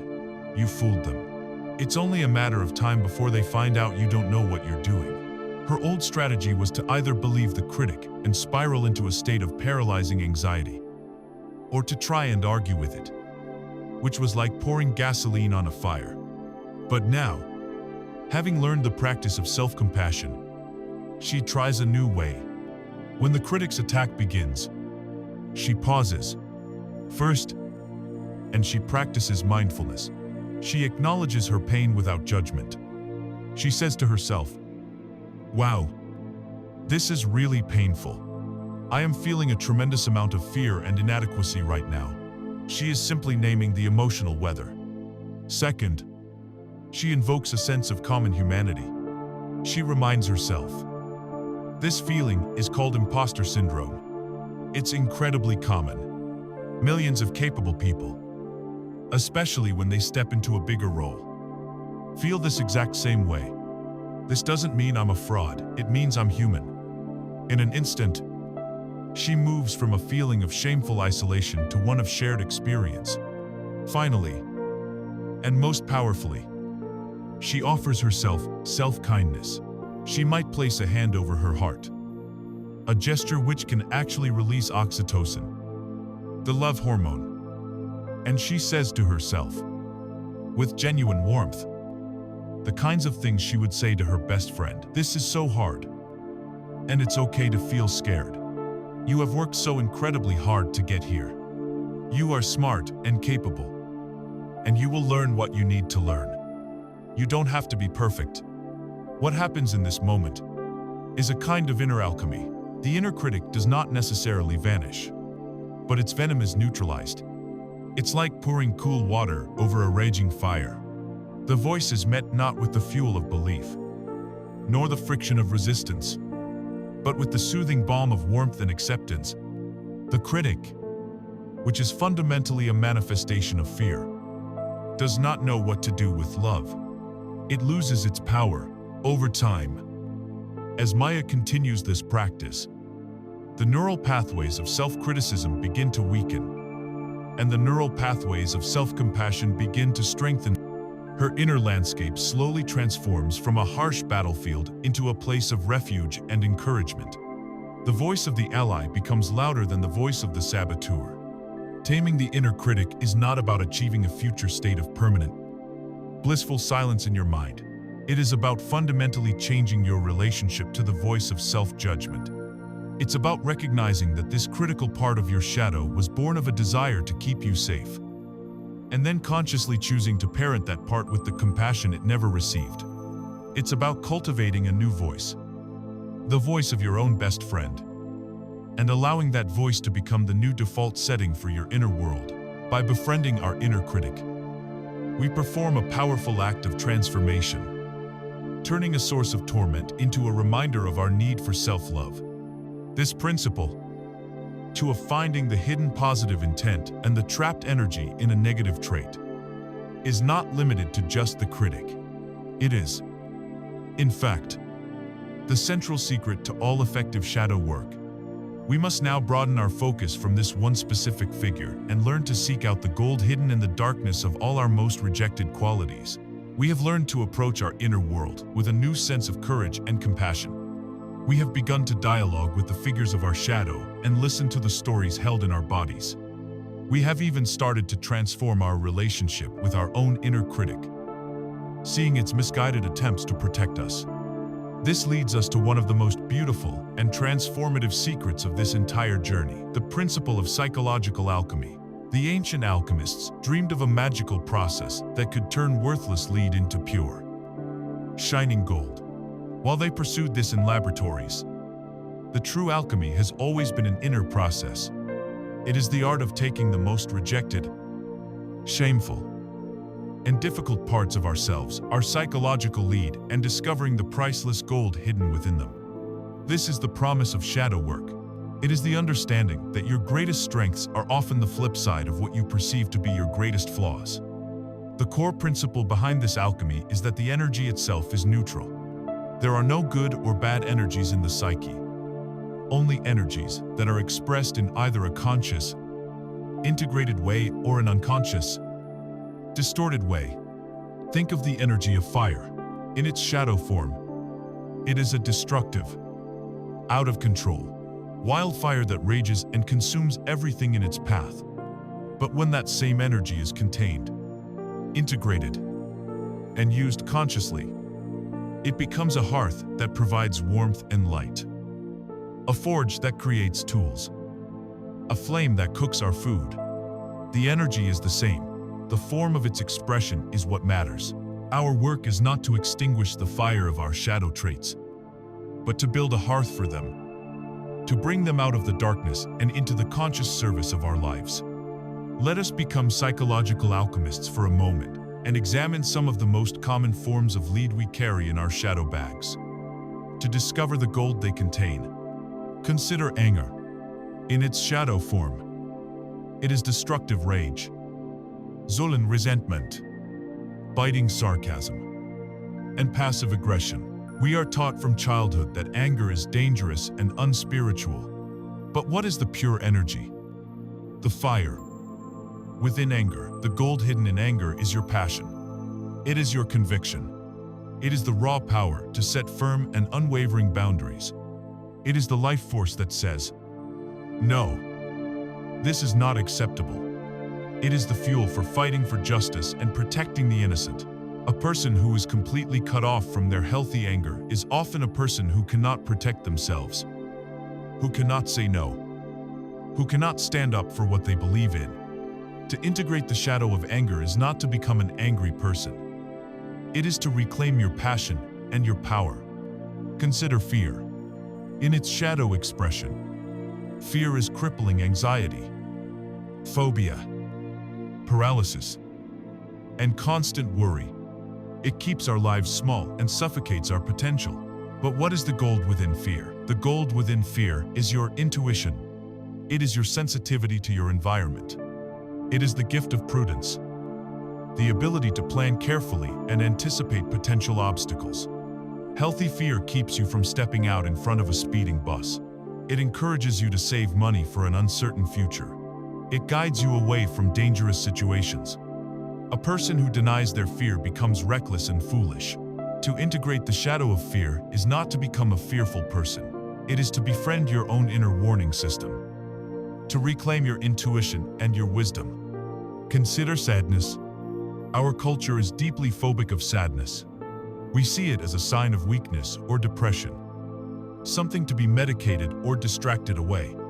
In its shadow form, Deep sadness can certainly become a swamp of victimhood or clinical depression. But what is the alchemical gold hidden within sadness? It is your capacity for empathy. It is your compassion. It is your connection to the deep, shared river of the human condition. It is often said that grief is the price we pay for love. And it is only by allowing our hearts to break that we discover their true depth. Sadness softens us. It makes us kind. It dissolves our arrogance. A person who cannot feel their own sadness cannot truly connect with the suffering of another. To integrate the shadow of sadness is to reclaim your own heart, your humanity, and your capacity for profound connection. Let's look at a trait we universally despise: laziness. In its shadow form, it is sloth, apathy, procrastination, and a complete abdication of responsibility. But even here, there is gold to be found. What is the positive energy that gets distorted into laziness? Often, it is the profound wisdom of relaxation. It is the body's and mind's deep need for restorative rest. In our hyper-productive culture, we have made an enemy of rest. Your laziness might be your shadow self desperately trying to save you from burnout.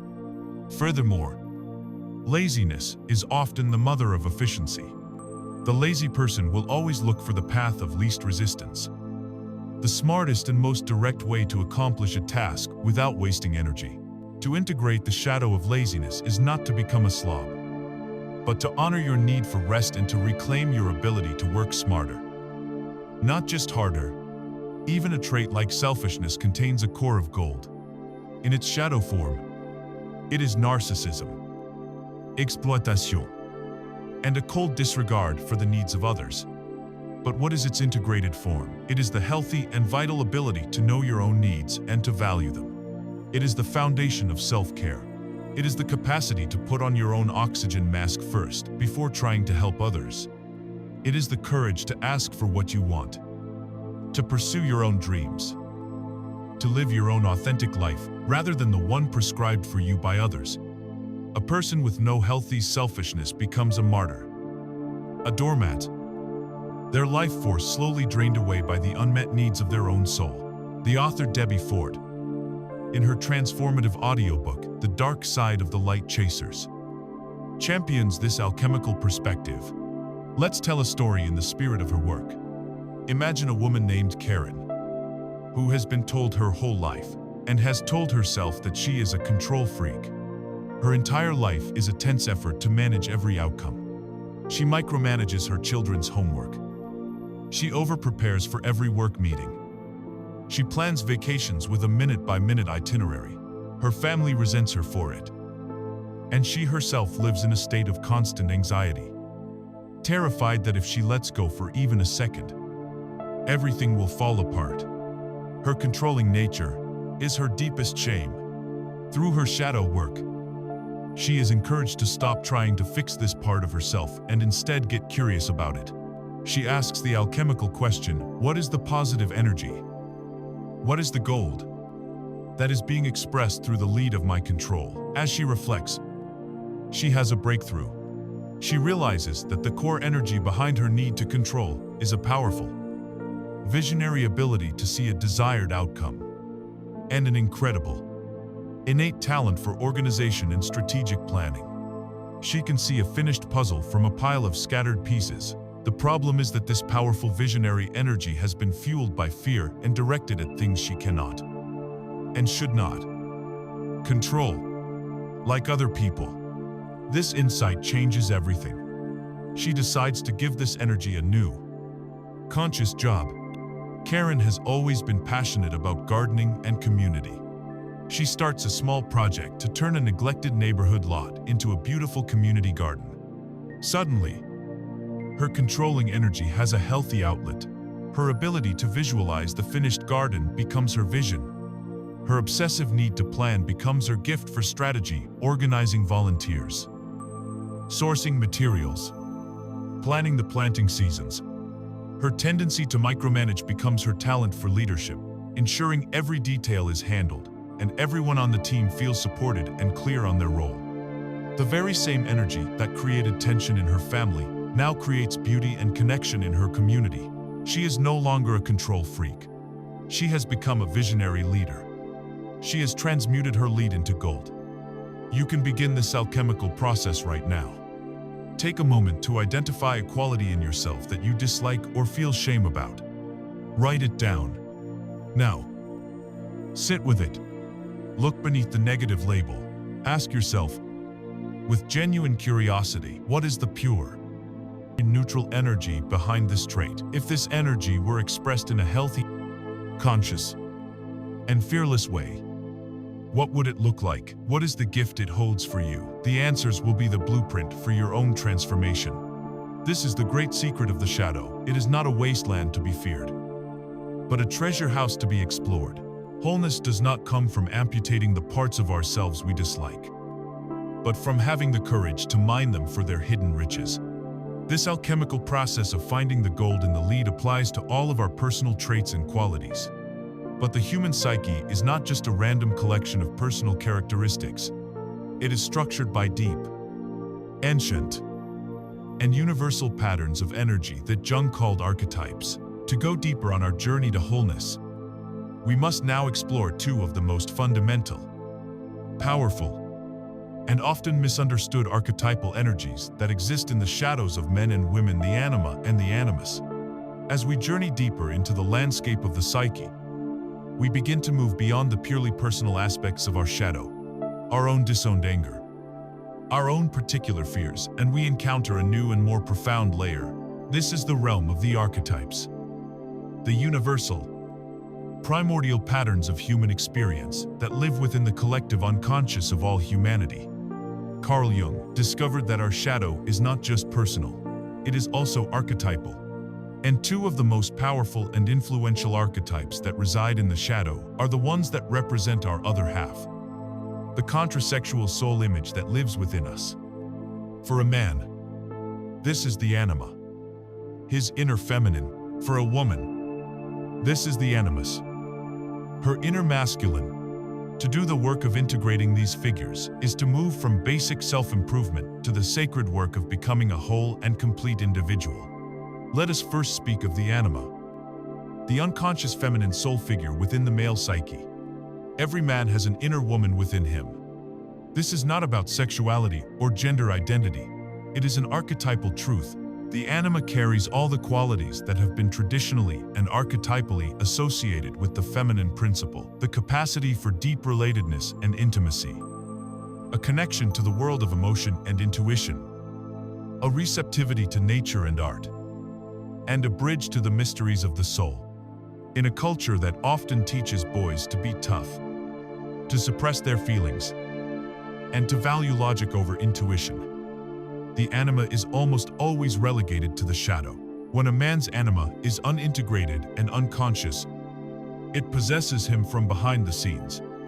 This can manifest as dark moods, irrational emotional outbursts, bitchy cattiness, and a kind of sentimental vulnerability that lacks real substance. But its most powerful and common manifestation is through projection. A man who is cut off from his own inner feminine will project her, with all her divine and magical qualities, onto an outer woman. This is the psychological reality behind falling in love at first sight. He is not seeing the real woman in front of him. He is seeing a screen upon which he can project the image of his own soul. He becomes infatuated, idealizing her as a goddess, a muse, the perfect being who will complete him and give his life meaning. He is unconsciously asking her to carry his soul for him. This inevitably leads to disaster. When the real woman eventually reveals herself to be a complex and imperfect human being, his projection shatters. The goddess becomes a demon. The idealization flips to bitter resentment and demonization. He feels betrayed, not realizing he has only been betrayed by his own projection. The work for a man is to withdraw this projection, to turn inward, and to consciously build a relationship with his own anima. This means learning to value his own feelings, to cultivate his intuition, to engage in creative pursuits, and to develop his capacity for genuine, empathetic relationship. As he does this, He stops needing an outer woman to be his soul.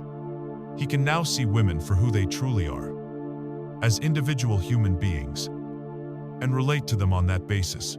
The integrated anima becomes his inner guide, his muse, connecting him to the wisdom of his own unconscious and making his life rich with meaning and creativity. For a woman, the corresponding figure is the animus, the unconscious, masculine soul figure within her psyche. The animus represents the archetypal masculine principles, logic and clear reason, focused action and decisiveness, courage and the will to build and structure. Just as men are often taught to suppress their feminine side, women have often been conditioned to suppress their own healthy masculine qualities, to be receptive rather than decisive, to value relationship over individual achievement. And so, the animus is often cast into the shadow. When a woman's animus is unintegrated, it possesses her, not typically as moody emotions, but as a rigid, harsh, and argumentative set of opinions. This is the animus-possessed woman, who is full of dogmatic, unexamined beliefs, often prefaced with phrases like, "It's just a known fact that," or "everyone knows." She argues not to connect, but to dominate, and she can be fiercely and unconsciously critical, cutting herself off from her own feminine warmth and receptivity. And just like the man, she projects her animus. She may project the positive side onto a man, idealizing him as a hero, a guru, or a savior who will give her life direction and meaning. Or she may project the negative side, constantly battling with the men in her life, seeing them as illogical, incompetent, and in need of her critical correction.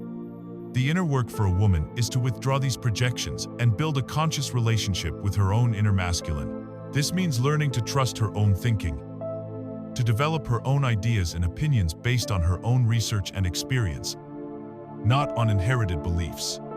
It means cultivating the courage to take action on her own behalf, to bring her creative dreams into the world with structure and focus.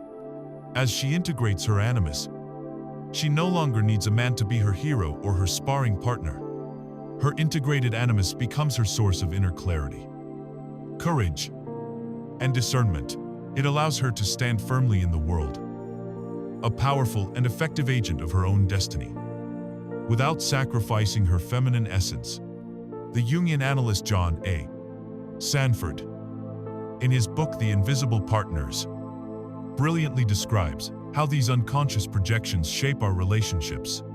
Let us imagine a man named James, who finds himself in a painful, repetitive pattern. He repeatedly falls head over heels in love with women who are beautiful, creative, and fascinating, but who are also emotionally distant, unreliable, or otherwise unavailable. Each relationship begins with a period of intense, almost worshipful idealization. He is certain he has found his soulmate. This is followed by a period of desperate, anxious pursuit, as he tries to win her love and close the emotional distance between them. Inevitably, the relationship ends in painful heartbreak, leaving him feeling abandoned and cynical about love. Through deep self-reflection, perhaps with the help of a therapist, James comes to a startling insight. He is not actually falling in love with these women. He is falling in love with his own projected anima. He is looking for his own soul out there in the world because he is completely disconnected from it in here. The very emotional unavailability of these women is the perfect hook for his projection. Their distance perfectly mirrors the distance between his own conscious ego and his own soul. He realizes he has been asking these women to fill a void that only he can fill. This realization marks a turning point. James makes a conscious decision to stop dating and turn his attention inward. He begins a journaling practice specifically to ask himself how he feels each day. He buys a set of watercolors and starts painting. Something he loved as a child but abandoned because it wasn't practical. He makes a point of spending time alone in nature, simply being present with the world around him.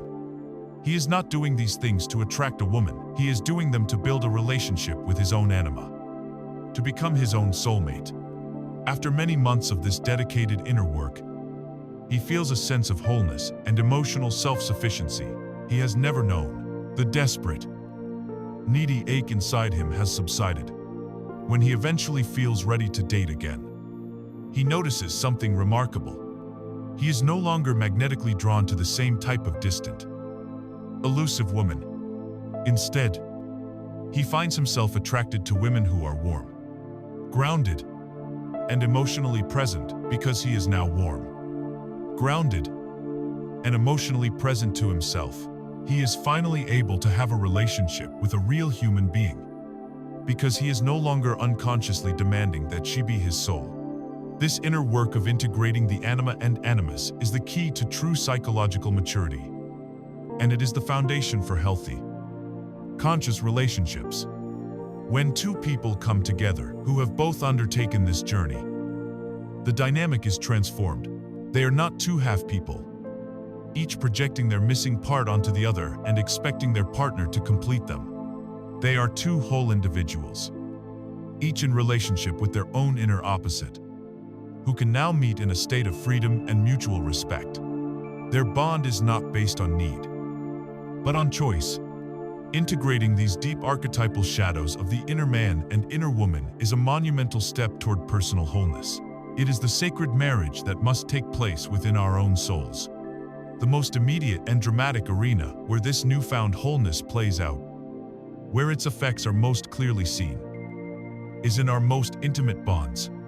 We must now turn our focus to the crucible of relationship and see how shadow work heals the painful cycles of projection and conflict that can arise between partners. There is no territory more fertile for the growth of the soul, and no arena where our shadow is more relentlessly exposed than in our intimate relationships. We can read all the books. We can meditate for hours. We can feel enlightened and self-aware in the quiet of our own solitude. But it is in the crucible of partnership, in the messy, beautiful, and often painful reality of sharing a life with another person, that our theories about ourselves are put to the ultimate test. It is here, in the daily interactions with the one we love, that our unintegrated shadow will inevitably and unfailingly reveal itself. The purpose of a conscious relationship, from a depth perspective, is not just comfort and companionship, but mutual soul-making. And that process requires us to walk through the fire of our own projections. We believe we choose our partners with our conscious mind. We make lists of desirable traits. We look for shared interests. We assess compatibility, but the deep, driving force behind our attractions is almost always our unconscious. And our unconscious has a very specific and powerful agenda. It is trying to heal itself. This is the psychological principle known as the repetition compulsion. Without our awareness, we are magnetically drawn to people who will perfectly recreate the emotional environment of our childhood. We unconsciously seek out partners who embody the best and most painfully the worst traits of our caregivers. The part of us that felt abandoned by a distant parent will be drawn to a partner who is emotionally unavailable. The part that felt smothered by an intrusive parent will be drawn to a partner who struggles with boundaries. This is not a cosmic mistake. Your unconscious is not a bad picker. It is a brilliant strategist. It knows that the only way to heal these deep, original wounds is to bring them back to the surface. It chooses a partner who is uniquely qualified to push all of our oldest buttons, to trigger our deepest insecurities, and to force our most guarded shadow material out into the open. The person we fall in love with is, in this sense, a person custom designed by our own psyche to help us finish our unfinished business. This is why the early preparative, magical stages of love so often give way to baffling and repetitive power struggles. The struggle is the point. The conflict is the curriculum. In this curriculum, your partner becomes your most perfect and unflinching mirror. The very qualities that infuriate you most about them are almost always a direct reflection of a part of yourself that you have disowned. The more you have suppressed a particular trait, the more your partner will seem to embody it to an excruciating degree. And the more it will trigger you. This is the painful, elegant dance of shadow projection in a relationship. Your partner becomes the unwilling carrier of your disowned self. And you, in turn, become the carrier of theirs. This dynamic is the engine of almost all chronic relationship conflict. It gives rise to the endless, painful blame game. The ego's default position is to say, "The problem is you. If you were just less controlling, we would be happy. If you were just more emotionally expressive, everything would be fine. You are too needy. You are too distant." Each partner is convinced that the problem lies out there in the other person, creating a perfect, self-perpetuating loop of accusation and defensiveness where no one learns and everyone loses. The path to healing requires a radical shift in perspective. It requires moving from the blame game to seeing the conflict as a sacred map. A map that points directly to your own hidden treasure. It means learning to ask, in the heat of an argument, a completely new kind of question. Instead of asking, "What is wrong with you?" you summon the courage to ask, "What is my partner's behavior showing me about a part of myself that I have denied? What shadow of my own is being illuminated by this conflict?" The author Harville Hendrix, in his pioneering work on imago therapy, beautifully illustrates this dynamic with his model of the maximizer and the minimizer. Let's imagine a couple, Sarah and Tom. Sarah is the maximizer. Her core complaint is that Tom is passive, withdrawn, and emotionally shut down. He never takes initiative. He never shares his feelings, and she feels like she has to carry the entire emotional weight of the relationship. Tom is the minimizer. His core complaint is that Sarah is controlling, critical, and overwhelming. She is always telling him what to do. She floods him with emotion, and he never feels like he has space to breathe. They are stuck in a classic, painful dance. The more Sarah pursues Tom for connection, demanding to know what he's feeling, the more he feels overwhelmed and withdraws into his silent cave. His withdrawal, of course, confirms Sarah's worst fear that he is passive and unavailable, which makes her pursue him even more frantically. His worst fear of being smothered and her worst fear of being abandoned are being simultaneously triggered and reinforced by each other's behavior. In a traditional approach, they would argue about who is right. Is he too passive? Or is she too controlling? The shadow work approach reveals that they are both right, because they are each projecting a disowned part of themselves onto the other. Through this work, Sarah is guided to look at her own passive shadow. She grew up in a family where she was praised for being a high achiever. Always busy, always productive. She learned early on that rest was a form of laziness, that doing nothing was a sign of weakness. Her intense contempt for Tom's passivity is a direct projection of her own disowned, starving need for rest, ease, and the simple freedom to just be. She attacks it in him because she is terrified of it in herself. Tom, meanwhile, is guided to look at his controlling shadow. He grew up with a very intrusive, domineering parent where his own opinions and desires were constantly overridden. To survive, he learned to suppress his own will, to become agreeable and compliant, to make himself small. His intense fear of Sarah's control is a projection of his own disowned power, his decisiveness, and his right to have and express his own wants. He sees her as controlling because he has given away his own control. The healing does not happen by one person winning the argument. The healing happens when each partner agrees to take back their projection.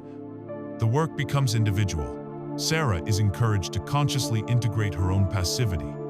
She might schedule 30 minutes of do-nothing time into her day and sit with the immense anxiety and guilt that it brings up. She is reclaiming her right to rest. Tom is encouraged to integrate his own control. He might be tasked with making small, unilateral decisions, like choosing the restaurant for dinner without consulting Sarah, and sitting with his fear that she will be angry. He is reclaiming his own will. As this inner work proceeds, something magical happens to their outer relationship.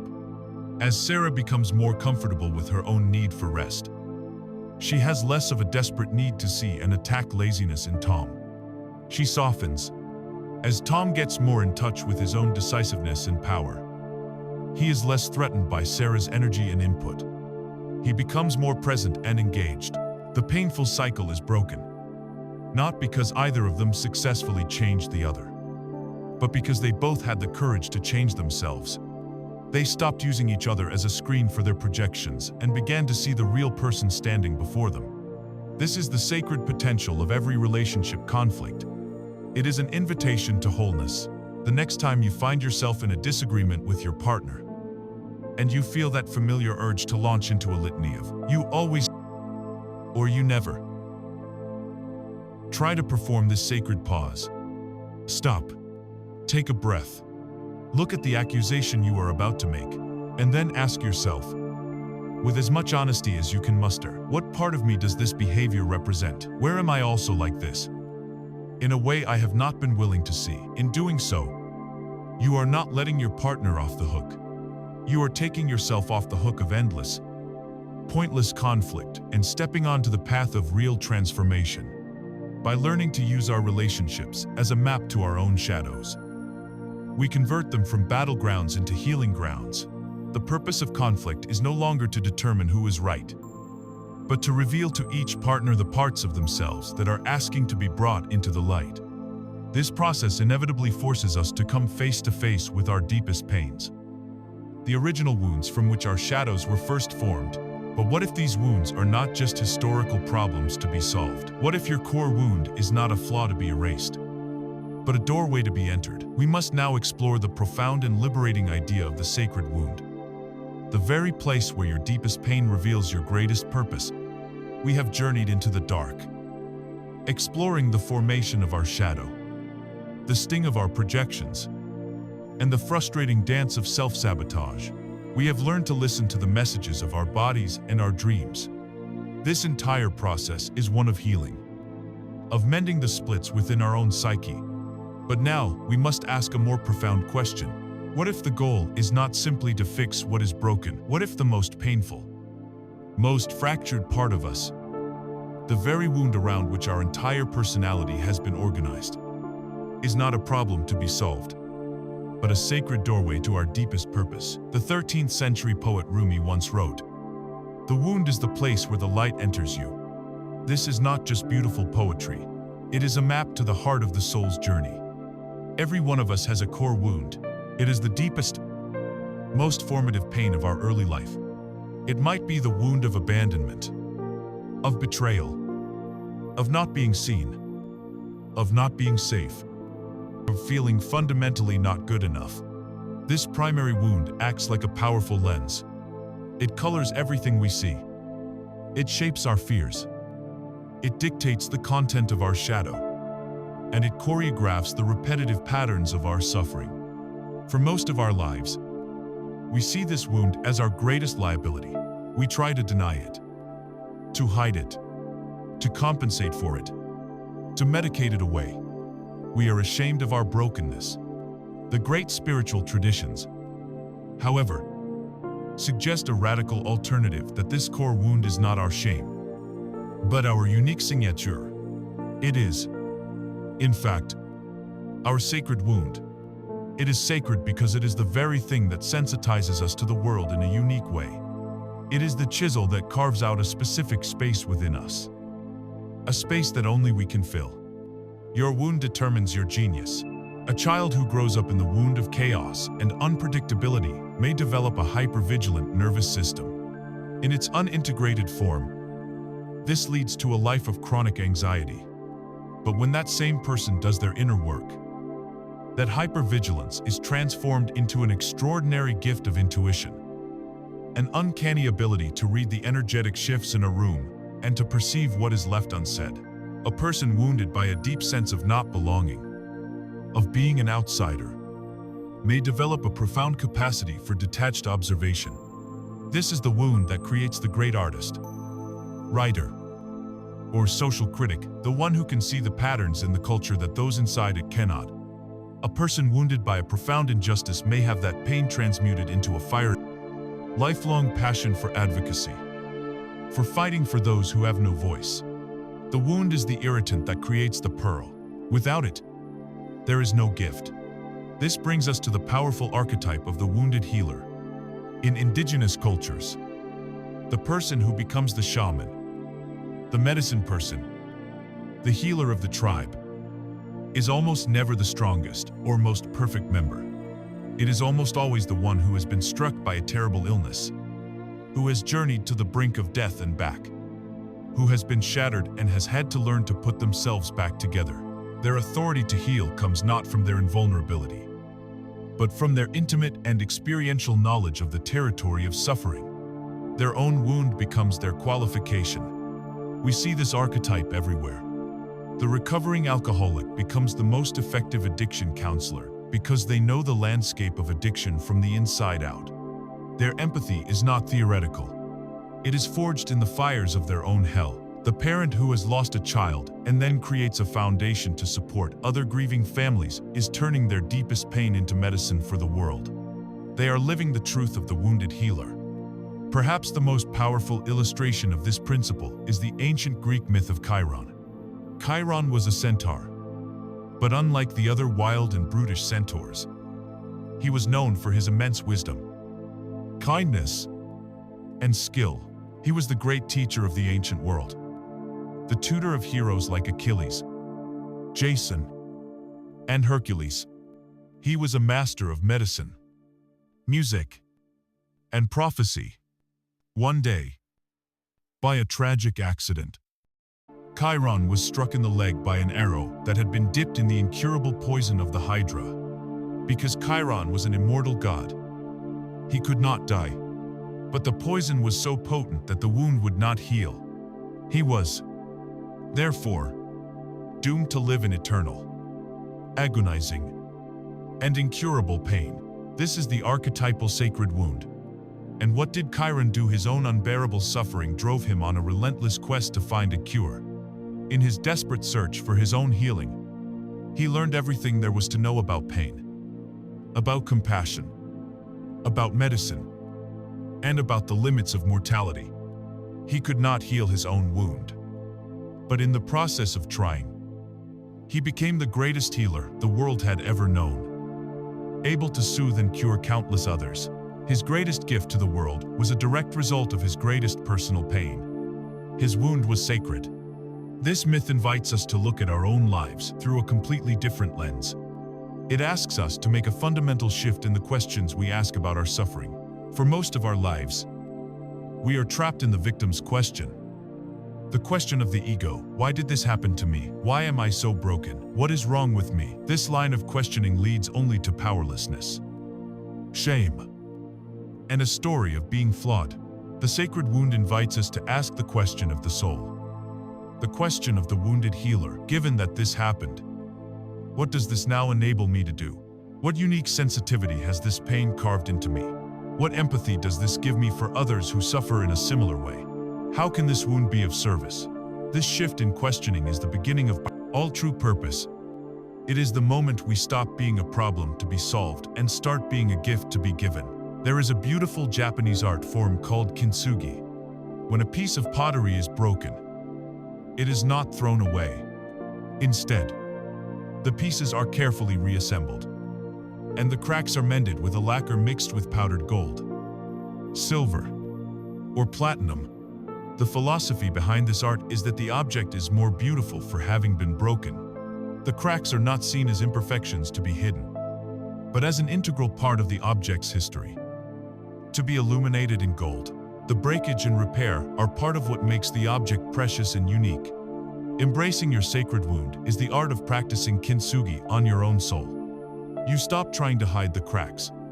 You stop pretending you were never broken. Instead, you learn to see the golden threads of wisdom, compassion, and purpose that have been laid down in the very places where you were most deeply hurt. This does not mean that we seek out pain or romanticize trauma.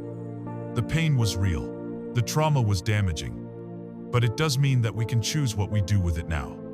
We can choose to let it define us as broken, or we can choose to see it as the very thing that has initiated us into a deeper, more compassionate, and more purposeful life. Your sacred wound is not a sign that you are flawed. It is the signature of your soul's specific curriculum on this earth.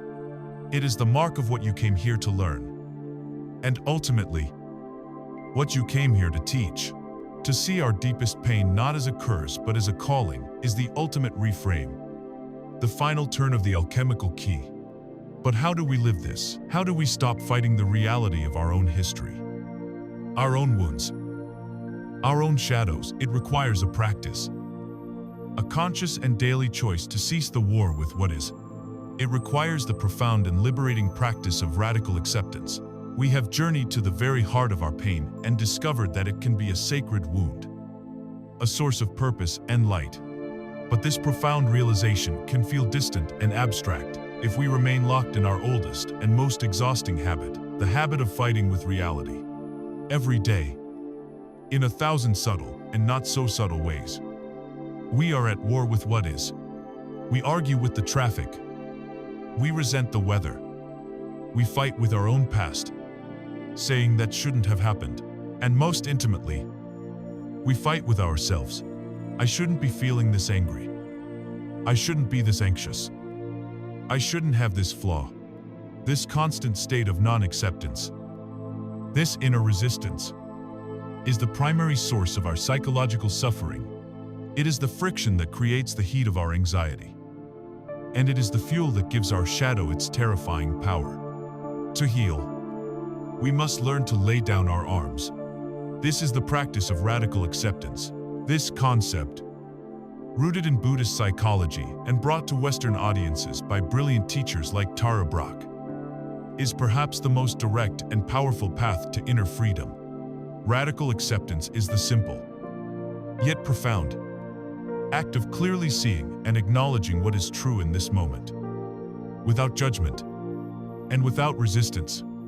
It is the willingness to let reality be what it is, both in the world around you and, most importantly, in the world within you. This does not mean resignation or passivity. This is the most common and critical misunderstanding. Radical acceptance is not a state of helpless defeat. In fact, it is the necessary prerequisite for any wise and effective action. Acceptance is not the same as approval.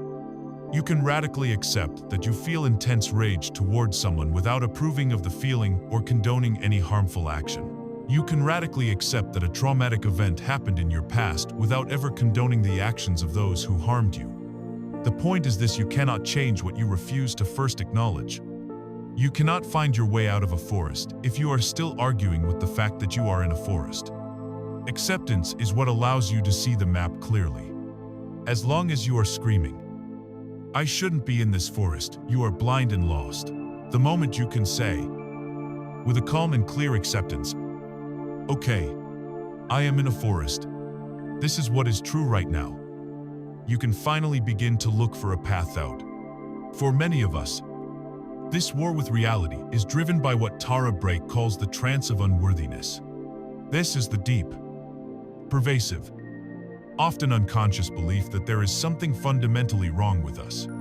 This trance is the engine of our shadow suppression. We are terrified of our own jealousy, our own fear, our own greed, because we believe that having these feelings proves that we are unworthy.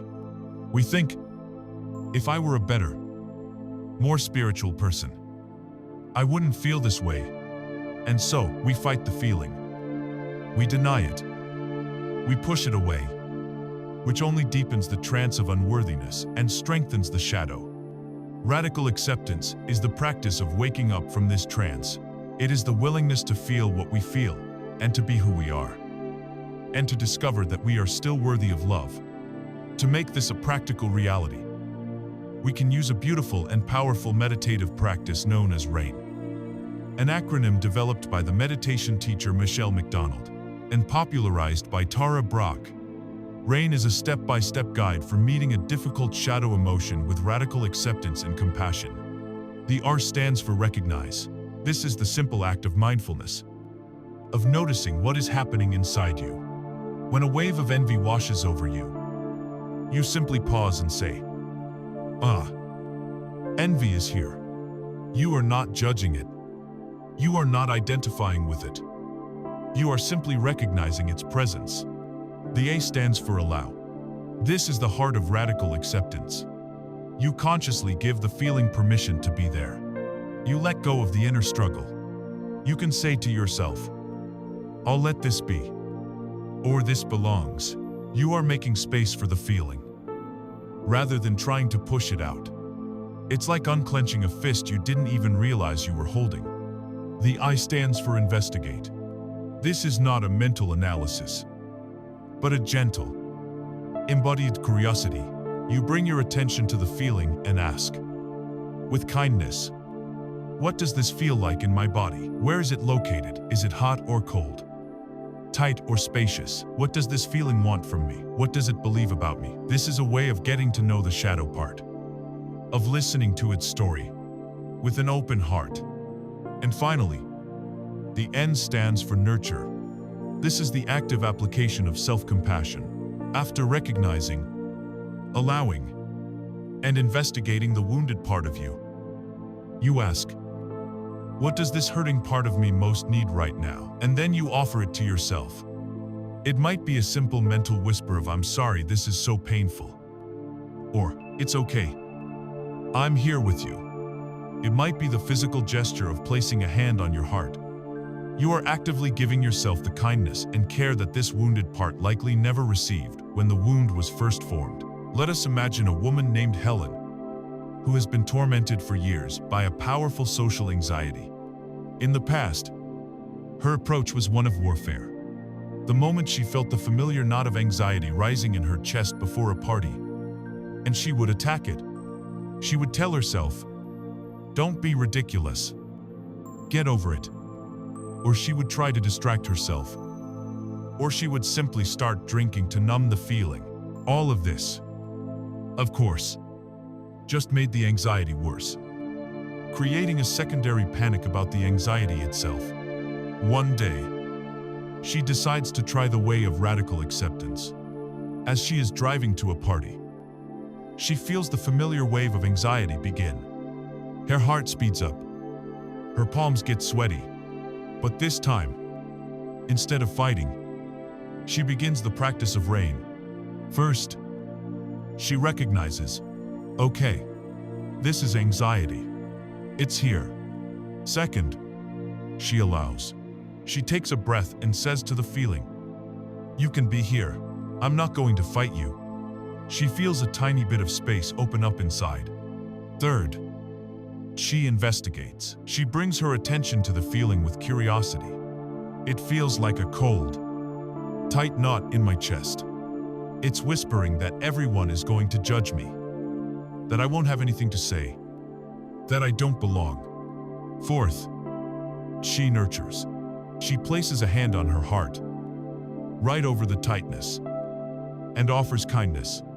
She says to that frightened part of her, "I know you're scared. It makes sense that you feel this way. You're just trying to keep me safe. But I'm here with you. I won't abandon you. We can do this together." A miracle does not happen. The anxiety does not instantly vanish. But the suffering about the anxiety dissolves. The war is over. By meeting the feeling with kindness instead of hostility, she has taken away its power to terrorize her. And paradoxically, as Helen continues this practice over time, she finds that the waves of anxiety become less frequent and less intense. The frightened part of her, the shadow part that believed she was unsafe, was finally getting the compassionate attention it had been craving all along. It no longer needed to scream so loudly to be heard. Radical acceptance is the master key that unlocks the prison of our own resistance. It is the practice of unconditional friendship with ourselves. It allows us to finally be at peace with the reality of our own messy, beautiful, complex humanity, shadows and all. We stop waiting to be perfect before we can love ourselves. And we discover that the act of loving ourselves is what makes us whole. Radical acceptance brings us to a place of inner peace and truce. We have called our exiled parts home from the battlefield. But the journey is not quite over. The final stage is not just to tolerate these parts, but to actively weave their energy into the fabric of our lives, to find conscious, creative, and life-affirming ways to express their reclaimed power. We must now move from the inner state of acceptance to the outer art of conscious integration. Through the courageous practice of radical acceptance, we have declared a truce in our inner civil war. We have stopped fighting our own shadows, our own wounds, our own reality. We have invited the exiled parts of ourselves to come out of the darkness and sit by the fire. This brings a profound sense of peace and relief. But the journey of wholeness does not end here. Peace is the foundation, not the final structure. The ultimate goal of this work is not just to tolerate our shadows, but to actively integrate their reclaimed energy into our lives. Insight without action is merely a pleasant stop on the journey, not the destination. This is the art of conscious integration, the process of taking the raw, powerful energy we've recovered from the shadow and skillfully weaving it into the fabric of who we are, so that we can live more authentic, vibrant, and effective lives for years, perhaps for a lifetime. The energy of your shadow has been acting out unconsciously. Your unintegrated anger has been leaking out as passive aggression or sudden outbursts. Your unintegrated ambition has been manifesting as bitter envy. Your unintegrated sensuality has been creating feelings of shame or leading to compulsive behaviors. The work of conscious integration is to become the master of this energy, rather than its slave. It's about giving these powerful forces a new, conscious, and life-affirming job. You have mined the lead for its gold. Now you must learn to mint that gold into the currency of your actual life. This requires finding healthy, constructive channels for these reclaimed energies. Let us take the powerful energy of aggression. In its shadow form, it is destructive and harmful. But when you have faced it, owned it, and reclaimed its power, you can now consciously direct it. You can channel that fiery energy into becoming a passionate advocate for a cause you believe in. You can use it to engage in healthy competition, whether in sports or in business, pushing yourself to new heights of excellence. You can transform its raw force into the unwavering strength needed to hold your ground during a difficult but necessary conversation. Healthy aggression is the energy that sets and defends boundaries, protects the vulnerable, and cuts through illusion. It is not about starting fights. It is about having the strength to stand for something. Consider the energy of sensuality and pleasure. In its shadow form, driven by shame and suppression, this energy can lead to addiction, compulsion, and a sense of being disconnected from one's own body. When you reclaim and integrate this energy, you can consciously choose to bring more beauty and pleasure into your life. You can channel it into learning to dance, not for anyone else, but for the sheer joy of being in your body. You can express it by learning to cook exquisitely flavorful food, by truly listening to music, by appreciating art, by creating a more passionate and present connection with your romantic partner. It is about reclaiming your five senses and your birthright to experience the richness of the physical world without shame. What about the energy of the inner critic? We learn to tame it with compassion, but it too holds a core of valuable energy. In its shadow form, it is a shaming, paralyzing voice. But the core energy is one of discernment and a desire for excellence. When integrated, this energy is no longer used to tear yourself down. Instead, it is channeled into developing high standards for your own work.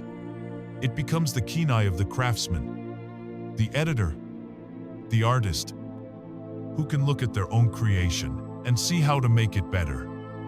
Not from a place of shame, but from a place of love for the craft itself. It allows you to offer constructive, helpful feedback to others and to have a refined appreciation for quality in all its forms. Perhaps the single most important and immediate expression of an integrated shadow is the newfound ability to set clear, firm, and compassionate boundaries. A person who has disowned their healthy aggression cannot say no. A no feels like an act of violence to them. a potential trigger for conflict or abandonment. They live in a state of porousness.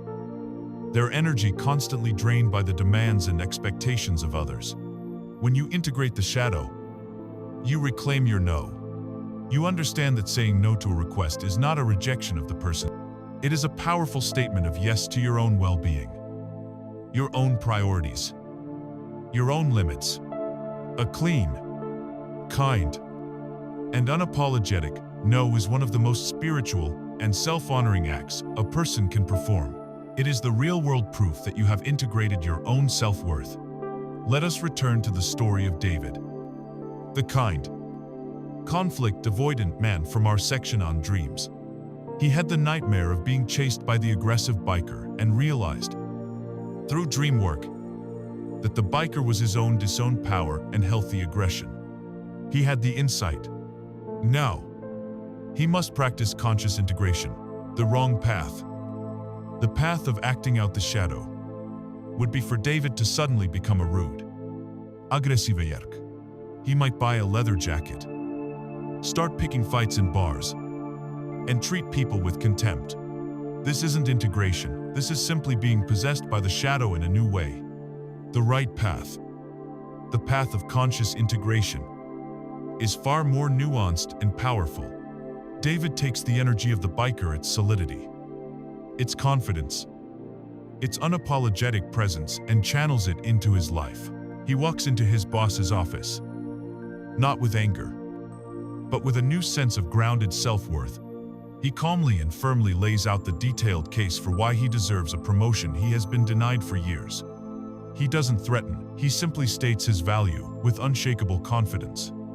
Later that week, he has a long overdue conversation with a friend who has a history of borrowing money and never paying it back. The old David would have avoided the conversation or mumbled an apology. The new, integrated David says, calmly and kindly, I value our friendship, but I can no longer lend you money. That is a boundary I need to set for myself. There is no anger, only clarity. For a physical outlet, he joins a martial arts dojo. Twice a week, he channels his physical aggression in a disciplined, respectful, and controlled environment. He is learning to embody the spirit of a peaceful warrior. The result is that David feels more alive, more authentic, and more whole than ever before. He is still a kind and empathetic person, in fact. He is more so, because his kindness is no longer tainted by the resentment of a doormat. His kindness now has a backbone. It is a conscious choice, backed by strength, not an unconscious compulsion. Driven by fear, he has successfully integrated his shadow. He has brought the biker into his boardroom and into his friendships, not as a destructive force, but as a source of power and clarity. It is crucial to understand that this work is not a one-time fix. Conscious integration is not a final destination you arrive at, after which you are cured. It is a lifelong practice. I continue dans. As you move through life, new challenges will arise. Marriage, parenthood, career changes, aging, loss. Each new stage of life will activate a new layer of the shadow that needs to be met, understood, accepted, and integrated. The goal is not to achieve a static state of perfection where the shadow is gone forever.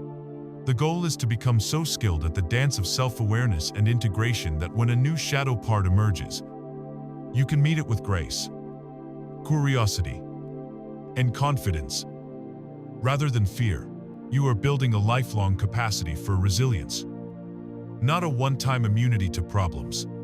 Conscious integration is where the rubber of our inner work meets the road of our outer lives. It is the process that ensures our healing is not just a concept in our heads, but a reality embodied in our actions. It makes us more effective, more authentic, and more complete human beings as we learn to live with our whole selves, holding our light and our darkness in this conscious, loving embrace. Something remarkable begins to happen to our worldview. The rigid, black and white categories of good and evil, right and wrong, begin to dissolve, replaced by a more nuanced, compassionate, and sophisticated understanding of human nature. We must now explore how shadow integration leads us beyond a simplistic morality into a new and more profound ethical landscape, as we consciously integrate the exiled parts of ourselves. As we learn to live with our reclaimed power and passion, a subtle but profound transformation begins to occur in our perception of the world. The journey into our own darkness inevitably changes how we see the light. Our entire moral framework, our understanding of good and evil, right and wrong, begins to shift. We move away from the fragile certainty of the moral high ground and into the deep, compassionate, and far more challenging territory of true ethical maturity. A person who has not done their shadow work often clings desperately to a rigid, black and white morality. Their sense of being a good person depends entirely on their ability to deny, suppress, and project their own darkness. The more they deny their own inner capacity for greed, cruelty, or rage, the more loudly they must condemn it in others. Their goodness is a brittle fortress, built upon the shaky foundations of self-deception. This is the psychological root of self-righteousness. The person who stands on a soapbox, pointing their finger at the sins of the world, is often unconsciously trying to distance themselves from their own inner sinner. Their condemnation of others is a desperate prayer that no one will see the darkness they fear within themselves. This can lead to a dangerous phenomenon known as spiritual bypassing. This is the practice of using spiritual concepts and beliefs to avoid dealing with painful personal issues and unintegrated shadow material. It is the person who preaches unconditional love but is emotionally unavailable to their own family. It is the person who speaks of forgiveness but has never truly touched the depths of their own rage. It is the love and light persona that masks a terrified avoidance of anything messy, angry, or intense. The shadow, in these cases, simply puts on a spiritual mask. It uses the language of enlightenment to justify its ongoing campaign of suppression, creating a piety that is hollow at its core. The most dangerous consequence of an unintegrated shadow, however, is the creation of the enemy. When we refuse to own a part of ourselves, we do not eliminate it. We simply guarantee that we will encounter it somewhere else. We project it outward onto a person or a group, who then becomes the convenient carrier of our disowned darkness. I am not greedy. The shadow whispers. They are. I am not hateful. Those people are. This is the psychological mechanism that fuels racism, political polarization, religious fanaticism, and war. The fanatic is not truly at war with the evil in the world. They are at war with the disowned evil in their own heart. The more they can demonize the other, the more righteous and pure they can feel in comparison. This is why the most horrific atrocities in human history have so often been perpetrated by those who were utterly convinced of their own moral superiority. They were not fighting other human beings. They were fighting their own projected shadow. And in doing so, they unleashed a darkness far greater than anything they could have imagined. Shadow work is the ultimate antidote to this poison. It is the great humbling. To turn inward and honestly confront your own capacity for darkness is a terrifying, but ultimately liberating, experience. When you have looked, in the privacy of your own soul, at the seed of murder in your own rage, at the flicker of cruelty in your own judgment, at the pull of exploitation in your own ambition, you can no longer stand in simple, arrogant condemnation of others. The easy, black and white certainty dissolve. The moral high ground crumbles beneath your feet. It is replaced by a profound and unsettling sense of shared humanity. You are forced to confront the truth of the statement. There, but for the grace of God, go. This does not mean you become immoral or that you condone harmful behavior. The opposite is true. Your morality becomes more robust and more real. It is no longer based on a fragile denial of your own darkness, but on a deep, experiential knowledge of it. You know what you are capable of. And so you learn to be more vigilant with yourself, more compassionate with others. You understand that the line separating good and evil does not run between nations, or political parties, or religions. As the great writer Alexander Solzhenitsyn said, the line separating good and evil passes right through every human heart. Shadow work is the process of learning to walk that line within your own soul. We can think of this as an evolution in moral development. As described by philosophers like Ken Wilber, most of society operates at a conventional level of morality. This is a morality based on conforming to the rules and norms of one's chosen group, be it a nation, a religion, or a tribe. Right and wrong are determined by the group's code. It is right because my country says so. It is wrong because my holy book says so. This stage is inherently tribal and ethnocentric. It creates a strong sense of us versus them.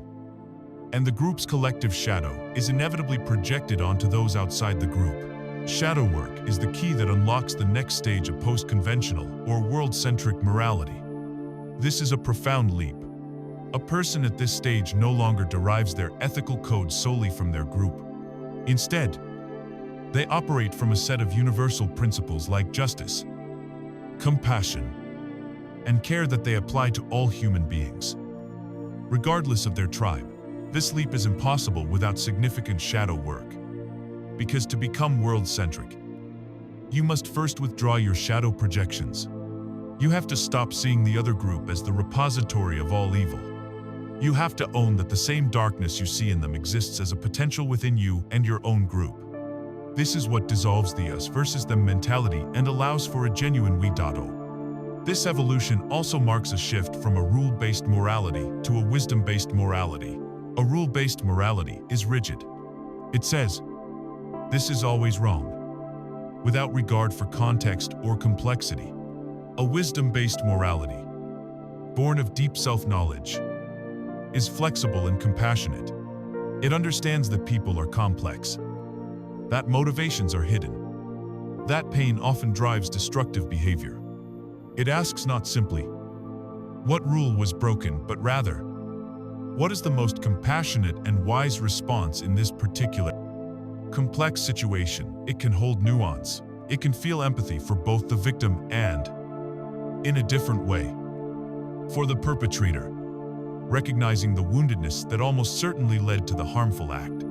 This is not a weaker morality. It is an infinitely stronger and more challenging one. It requires presence, discernment, and a heart that has been broken open by its own journey into the dark.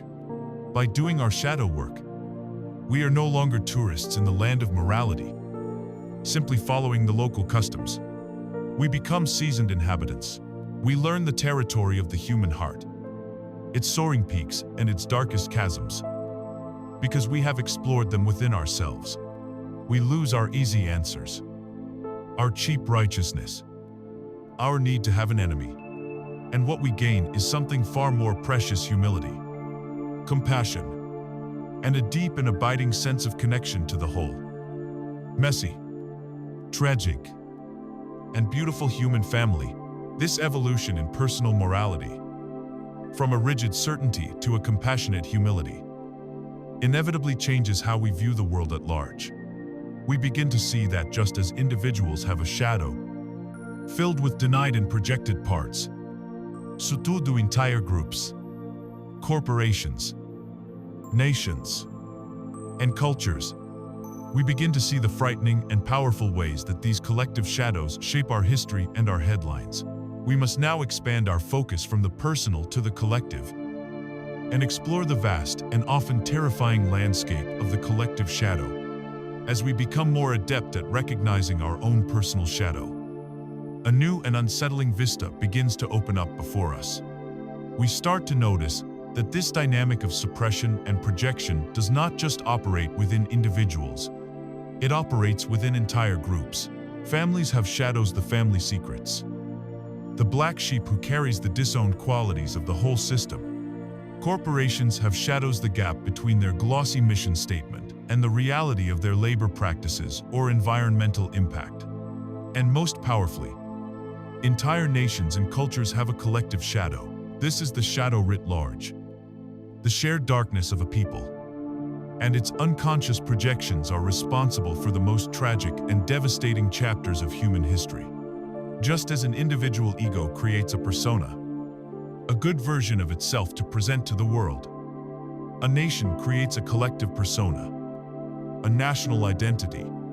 A country might see itself as peaceful, generous, and freedom-loving. To maintain this idealized self-image, it must take all the contradictory evidence, its history of aggressive warfare, its exploitative économique policy, its episodes of domestic oppression, and push this material into the collective shadow.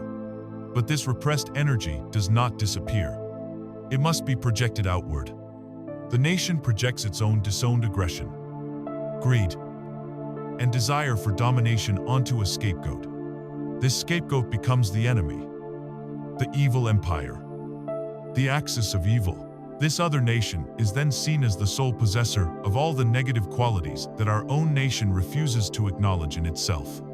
This is the psychological engine of nationalism, racism, and war. It is a mass-scale projection event. The other group is dehumanized and becomes a screen for our own darkness. We see this throughout history. The primitive savage becomes the carrier for the colonizer's own repressed brutality. The heretic becomes the carrier for the religious institution's own suppressed doubts and doctrinal inconsistencies. The inferior race becomes the carrier for the dominant culture's own deep-seated feelings of inadequacy and fear. To see the world through the lens of the collective shadow is to understand that history is not just a story of politics and economics.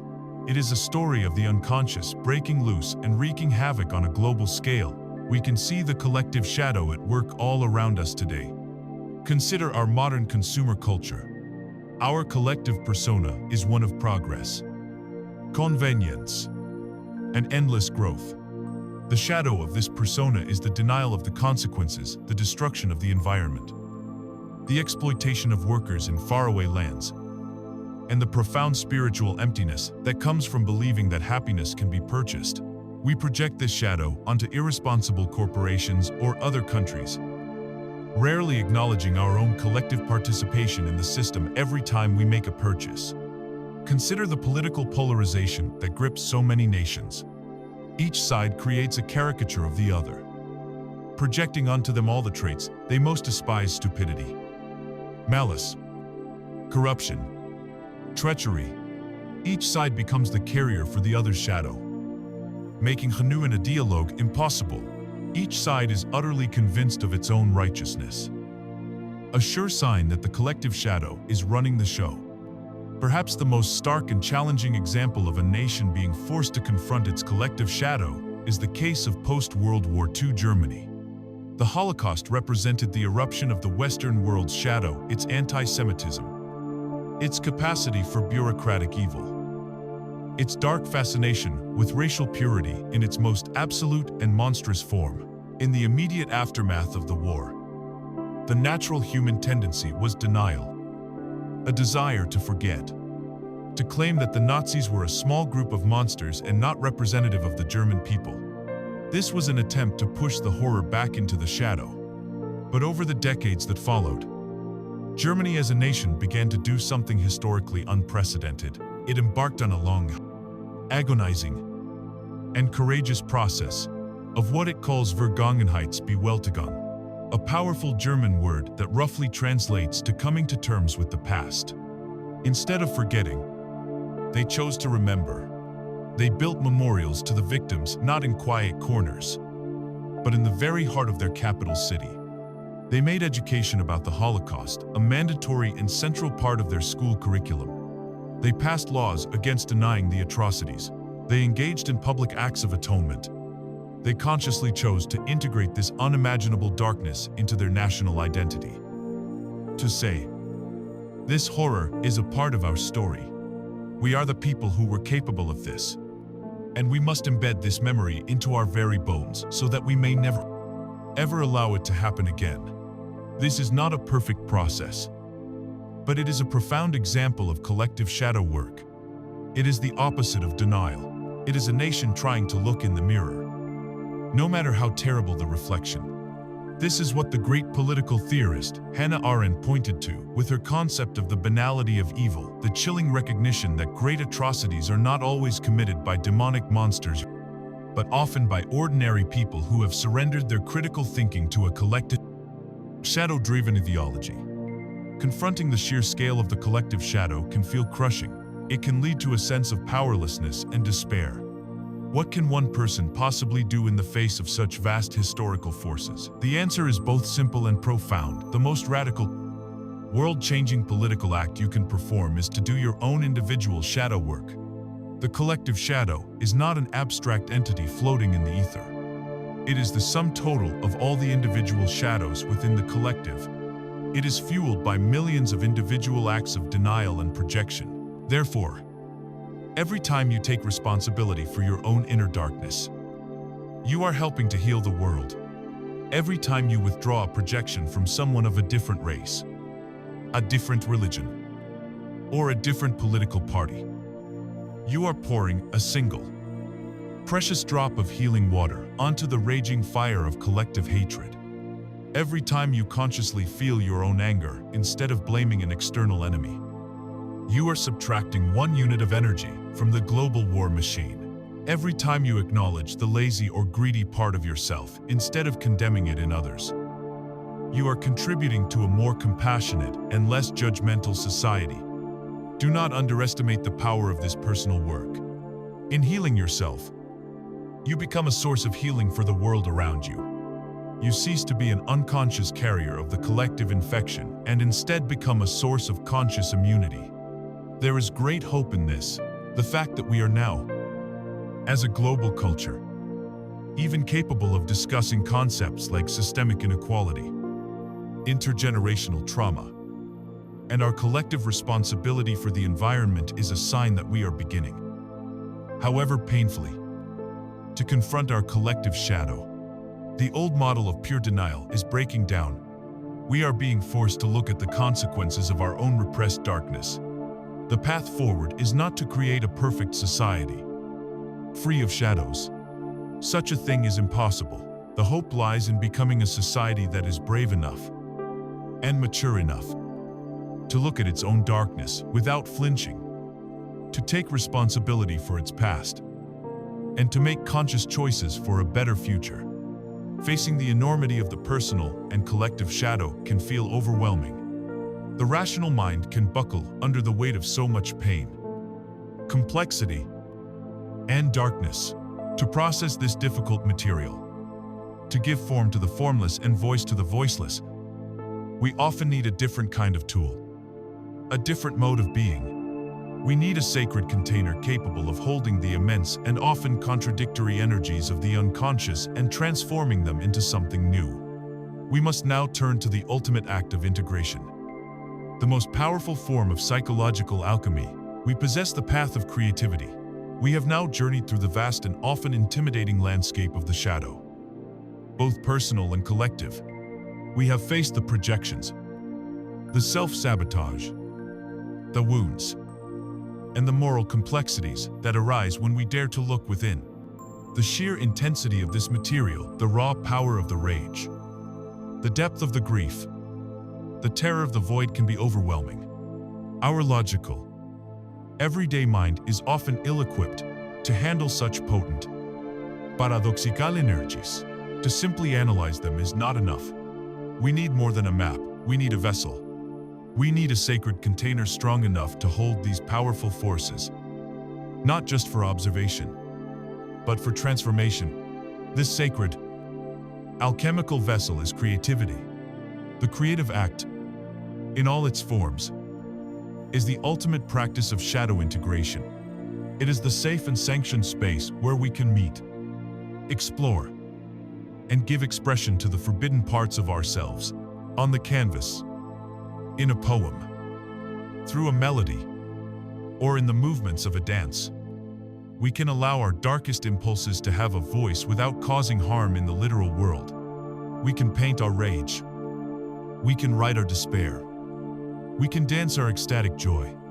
The page, the clay, The guitar, these become our sanctuaries. Confidential spaces where every part of us is welcome. The shadow, which has been starving for expression, can finally speak. And in speaking, it can be healed. This process of channeling raw and often unacceptable psychic energy into a new, conscious form is known as sublimation. It is one of the most mature and powerful psychological processes we possess. The great artists of history were not great because they were perfect, but because they were masters of sublimation. They did not run from their inner demons, they put them to work. They took their personal pain, their existential dread, their societal critiques, their overwhelming passions, and they transformed that raw material into works of art that speak to the universal human condition. When we look at a painting by Francis Bacon or read a novel by Dostoevsky, we are witnessing the shadow being transmuted into genius. They had the courage to descend into their own hell and bring back a report that illuminates our own. Perhaps no modern artist embodied this principle more clearly than the musician Johnny Cash. He was a man who lived his entire life on the knife's edge between the shadow and the light. And his art became the vessel that could hold both. His very persona, the man in black, was a conscious embrace of the shadow. He didn't pretend to be a flawless saint. He wore his darkness, his sympathy for the outcast and the sinner, as his uniform, and his music reflected this profound integration. In the same concert, he could sing a chilling murder ballad like Folsom Prison Blues, giving voice to the unintegrated aggression and despair of the collective shadow, and then follow it with a hymn of profound faith and a yearning for redemption. He contained multitudes.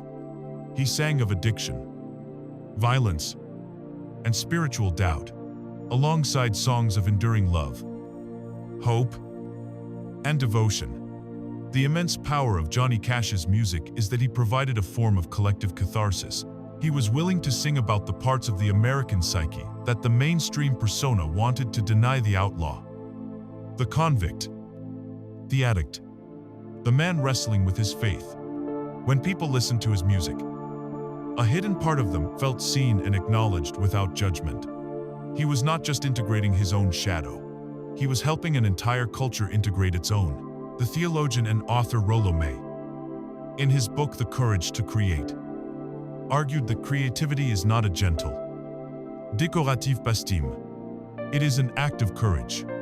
It requires the willingness to encounter the abyss of the unconscious, to wrestle with chaos, and to struggle to bring a new form into being. Johnny Cash's life and music were a testament to this creative courage, a masterclass in turning personal and collective darkness into enduring light. It is essential to understand that this powerful tool is not reserved for famous artists. You do not need to be a creative person in the conventional sense to practice this form of integration. We must broaden our definition of creativity. Any act in which you take the raw, chaotic material of life and consciously shape it into a new form is a creative act. When you step into your garden, you are taking the raw, unconscious, life and death energy of the earth and channeling it into the ordered beauty of a flower bed. This is a creative act. When you go to your kitchen, you take raw ingredients and transform them into a nourishing, beautiful meal for yourself or your family. This is an act of alchemy. The person who dedicates themselves to building a business is channeling their ambition and their desire for order into a living structure. The parent who patiently helps their child build a tower of blocks is teaching the fundamental creative lesson of bringing form out of chaos. The person who organizes a chaotic closet, who writes in a journal, who learns a new skill, who fixes a broken engine. All these are acts of creative integration. They are all ways of taking the raw energy of the world and the psyche and giving it conscious, life-affirming form. The question is not, are you creative? The question is, where are you choosing to direct your creative life force? At its heart, the creative process is the ultimate collaboration between the conscious and the unconscious mind. The unconscious is the wellspring. It provides the raw energy, the surprising image, the deep emotion, the intuitive flash, It is wild, chaotic, and untamed. The conscious mind is the craftsman. It provides the skill, the structure, the discipline, the focus, and the critical eye. It takes the wild energy from the unconscious and builds a vessel to contain it. A painter has a flash of inspiration, the unconscious, but then must use all their conscious skill in color, composition, and technique to bring that vision to life. A writer feels a deep, formless emotion, the unconscious, and then must use all their conscious command of language, story, and structure to give that feeling a body. When this collaboration is working well, something new is born into the world, a child of both the conscious and the unconscious. This creative product is a perfect symbol of the integrated psyche, a tangible manifestation of wholeness, and the very act of creating it changes us. It builds a stronger bridge between our two minds, allowing for a more constant and fruitful dialogue between them. Creativity, therefore, is not a luxury. It is not a hobby to be indulged in only when all the serious work is done. It is a fundamental practice for psychological and spiritual health. It is the most direct and powerful way we have to metabolize our pain, to process our shadow material, and to participate in the ongoing creation of our own souls. It is the ultimate expression of an integrated life, and this ongoing, creative dance between our conscious will and the vast resources of our unconscious is the very essence of that life. When we engage in this dance consistently, something remarkable begins to emerge. We start to sense a new center of gravity within our psyche, a quiet, guiding intelligence that is larger than our ego and more whole than our shadow. This is the emergence of what Jung called the self, the ultimate fruit of our long journey home. We have followed the thread of the shadow deep into the labyrinth of the psyche. We have faced our projections, wrestled with our inner critic, and found the hidden gold in our most rejected traits. We have even learned to use the sacred vessel of creativity to give form to this powerful inner world. A question naturally arises. What is the ultimate purpose of this difficult and courageous work? Is it simply to build a stronger, more resilient ego? Is it to become a better person? The answer from the heart of depth psychology is no. The entire journey of confronting the shadow has not been for the sake of the ego at all. It has been in service of something far larger, more mysterious, and more whole. This work is a pilgrimage, and its destination is the emergence of what Carl Jung called the self. To grasp this profound concept, we must first make a clear distinction between the ego and the self. The ego is the center of our conscious mind. It is our sense of I, our personality, the part of us that navigates the world, makes plans, and organizes our daily life. The ego is essential. Without a strong and healthy ego, we cannot function. But the ego has a natural and powerful tendency to believe that it is the entirety of the psyche. It sees itself as the king of the castle, the master of its own house. From the ego's perspective, the unconscious with its strange dreams, inconvenient emotions, and disruptive impulses is a problematic territory to be managed, controlled, or suppressed. The self, with a capital S, is something entirely different. The self is not the center of consciousness, it is the center of the total psyche, both conscious and unconscious. It is the supreme ordering principle that contains and unites all the opposites within us. If you picture the yin-yang symbol, the ego might be the white portion, identifying only with the light, while the shadow is the black portion.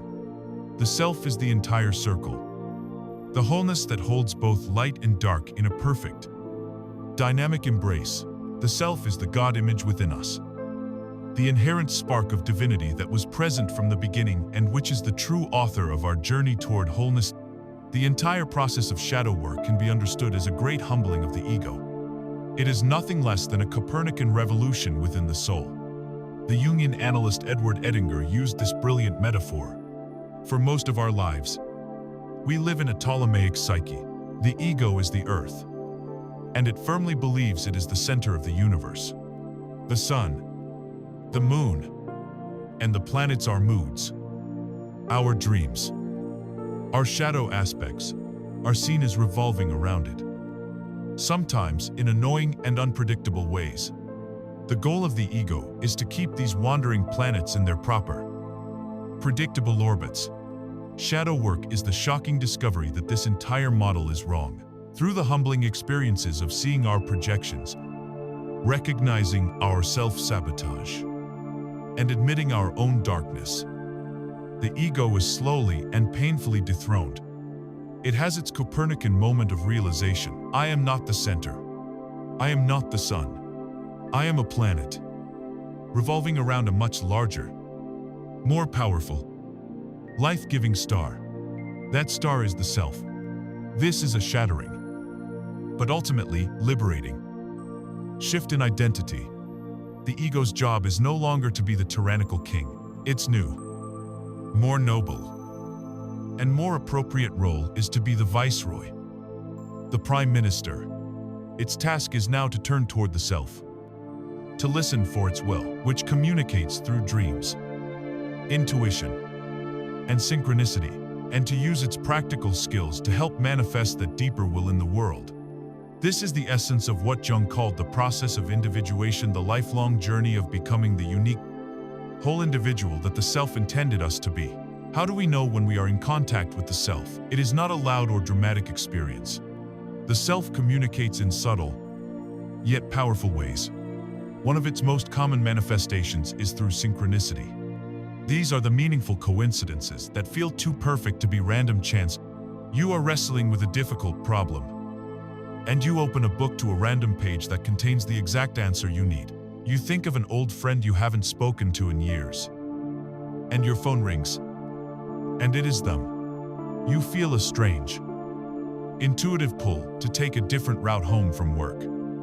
And in doing so, as you avoid an accident or have a chance encounter that changes your life, these are not just coincidences. From a Jungian perspective, these are moments when the self is arranging the outer world to mirror a need or a theme in your inner world. It is a wink from the universe, letting you know that you are aligned with a larger intelligence. Another experience of the self is a profound sense of peace and rightness. It is a feeling, even in the midst of outer chaos or difficulty, that you are in the right place, at the right time, doing the right thing. It is a quiet confidence that transcends the ego's anxieties. It is the feeling that your life has a deep, underlying meaning, even if your ego cannot fully grasp it. This often manifests as a sense of vocation or calling. You feel pulled by a purpose that is larger than your personal ambition for money or status. You feel that you are in service to something, that your life is not just your own, but is part of a larger story. The great secret of the self is that it is not something you build or achieve through hard work. The self has been there all along. It is the inherent wholeness that you were born with. In fact, it was the self that initiated your entire healing journey. It was the self that sent you the nightmares to get your attention. It was the self that engineered the painful relationship conflicts to show you your projections. It was the self that allowed the self-sabotage to become so unbearable that you were finally forced to turn inward. All the suffering, all the neurosis, was a form of tough love from the self. A loving, insistent, and sometimes painful call to bring the ego back into a right relationship with the whole. Your brokenness was a call to prayer from the deepest part of your own being. To live in service to the self is to live a new kind of life. It means valuing your intuition as highly as you value your intellect. It means taking your dreams seriously, seeing them as sacred letters from your own inner center. It means paying attention to the quiet nudges of your soul, the subtle feelings of expansion or contraction that guide you toward what is life-affirming and away from what is not.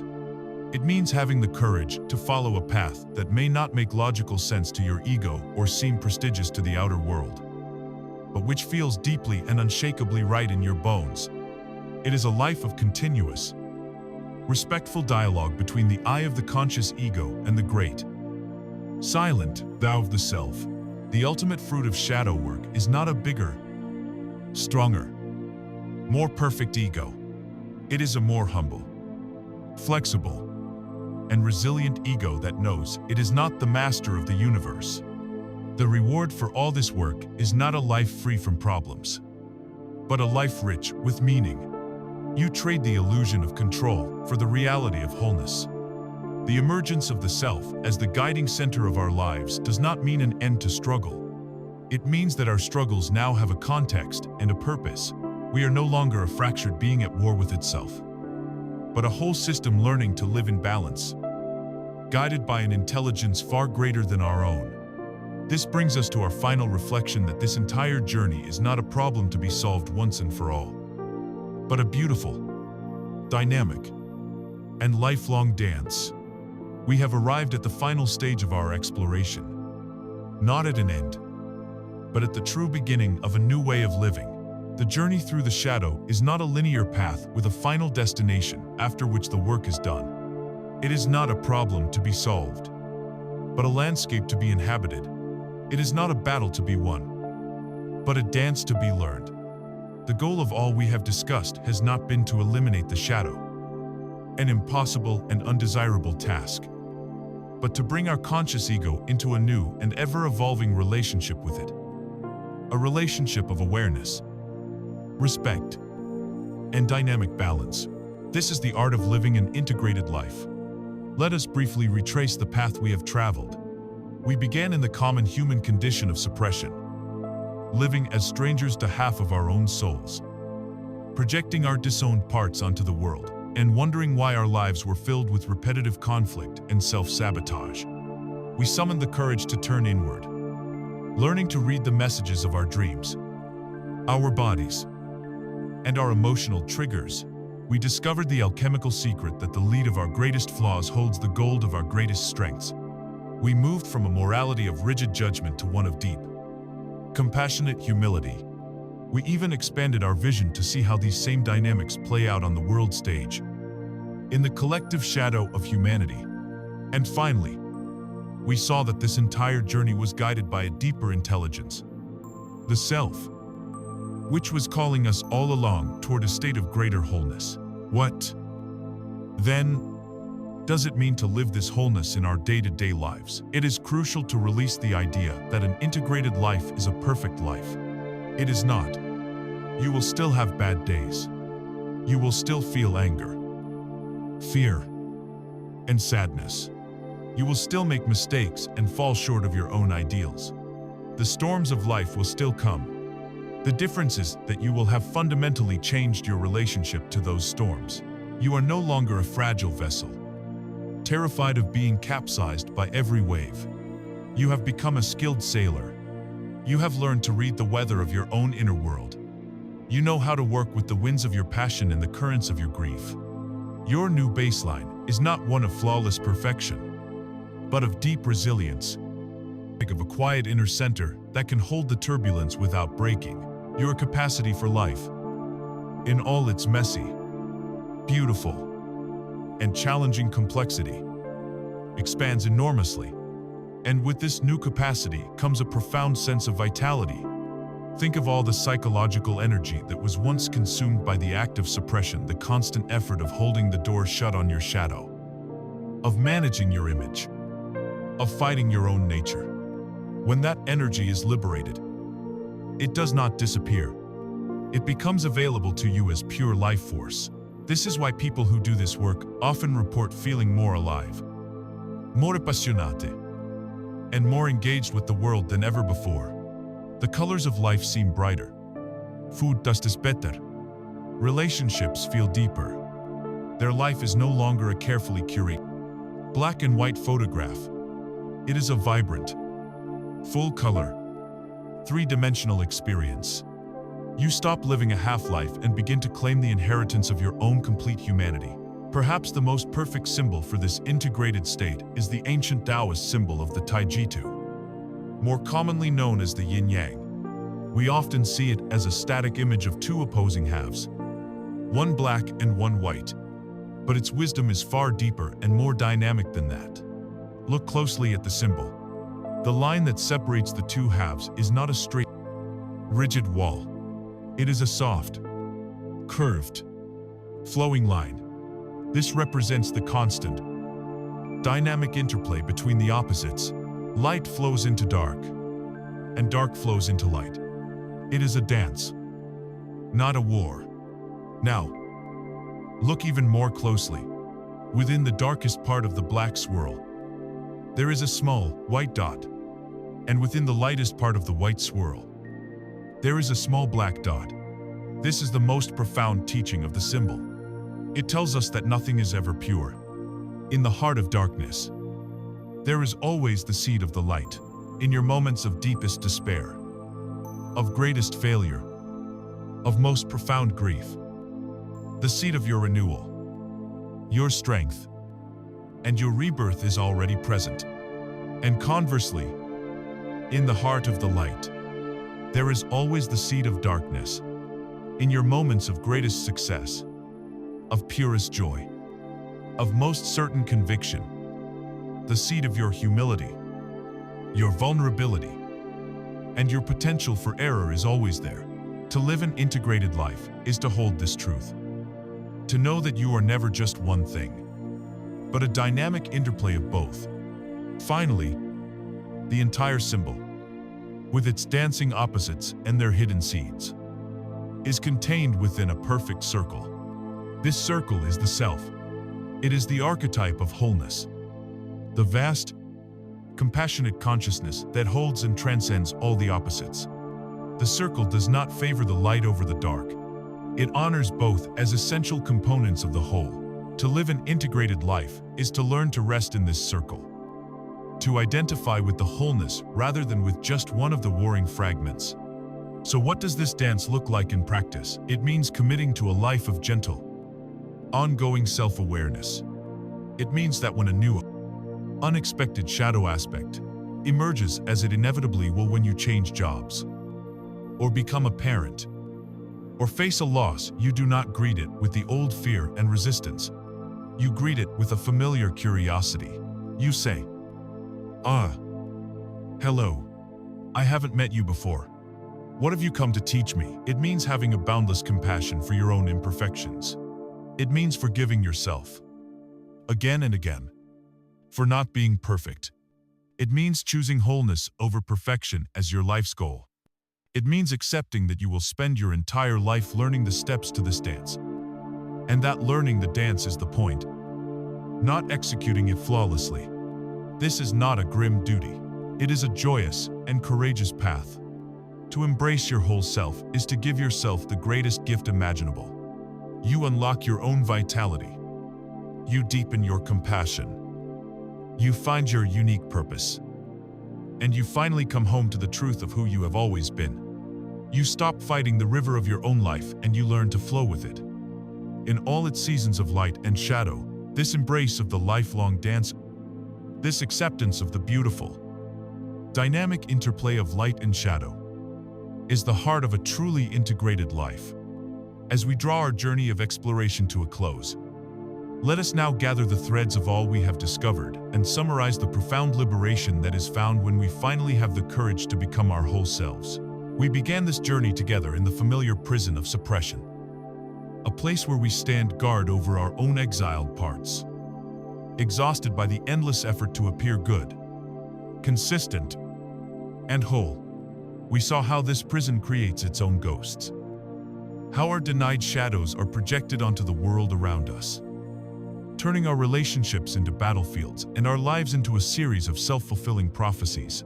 We traced the origins of these exiles back to the tender landscape of childhood, where we first learned that our wholeness was a price too high to pay for love and belonging. We felt the shadow's hand in our self-sabotage, and we learned to listen to its whispers in our bodies and its dramas in our dreams. And then, we made a choice. We turned inward, armed not with weapons to fight a war, but with the tools of compassion, curiosity, and creativity. We learned to dialogue with our demons, only to find they were lost gods. We practiced the alchemy of turning the lead of our flaws into the gold of our unique gifts. and we discovered that our deepest wound is a sacred doorway to our purpose. We have walked the path from fragmentation to wholeness. And so, we arrive at the core message. The single, liberating truth that underpins this entire journey. The parts of you that you most fear and despise are not your enemies. They are orphaned parts of your own magnificent life force. Trapped in the darkness and crying out for your attention. Your rage is the keeper of your passion. Your fear is the guardian of your wisdom. Your sadness is the wellspring of your empathy. Suppression is the belief that you must become less in order to be loved. Integration is the realization that you must become more complex, more paradoxical, more complete to be truly alive. The ultimate freedom is not the absence of darkness, but the courage to embrace your own light and shadow as two inseparable parts of a sacred whole. The prison door was never locked. You have always held the key.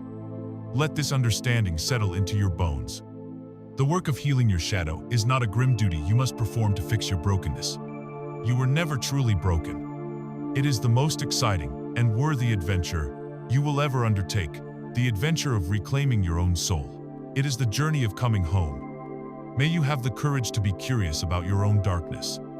May you have the compassion to befriend the parts of you that have been waiting so long in the cold. And may you find the joy and vitality that await when you finally give yourself permission to be all of who you are. The parts of you that you have judged most harshly contain your most magnificent gifts. Go now, and have the courage to reclaim them. Have the courage to be whole.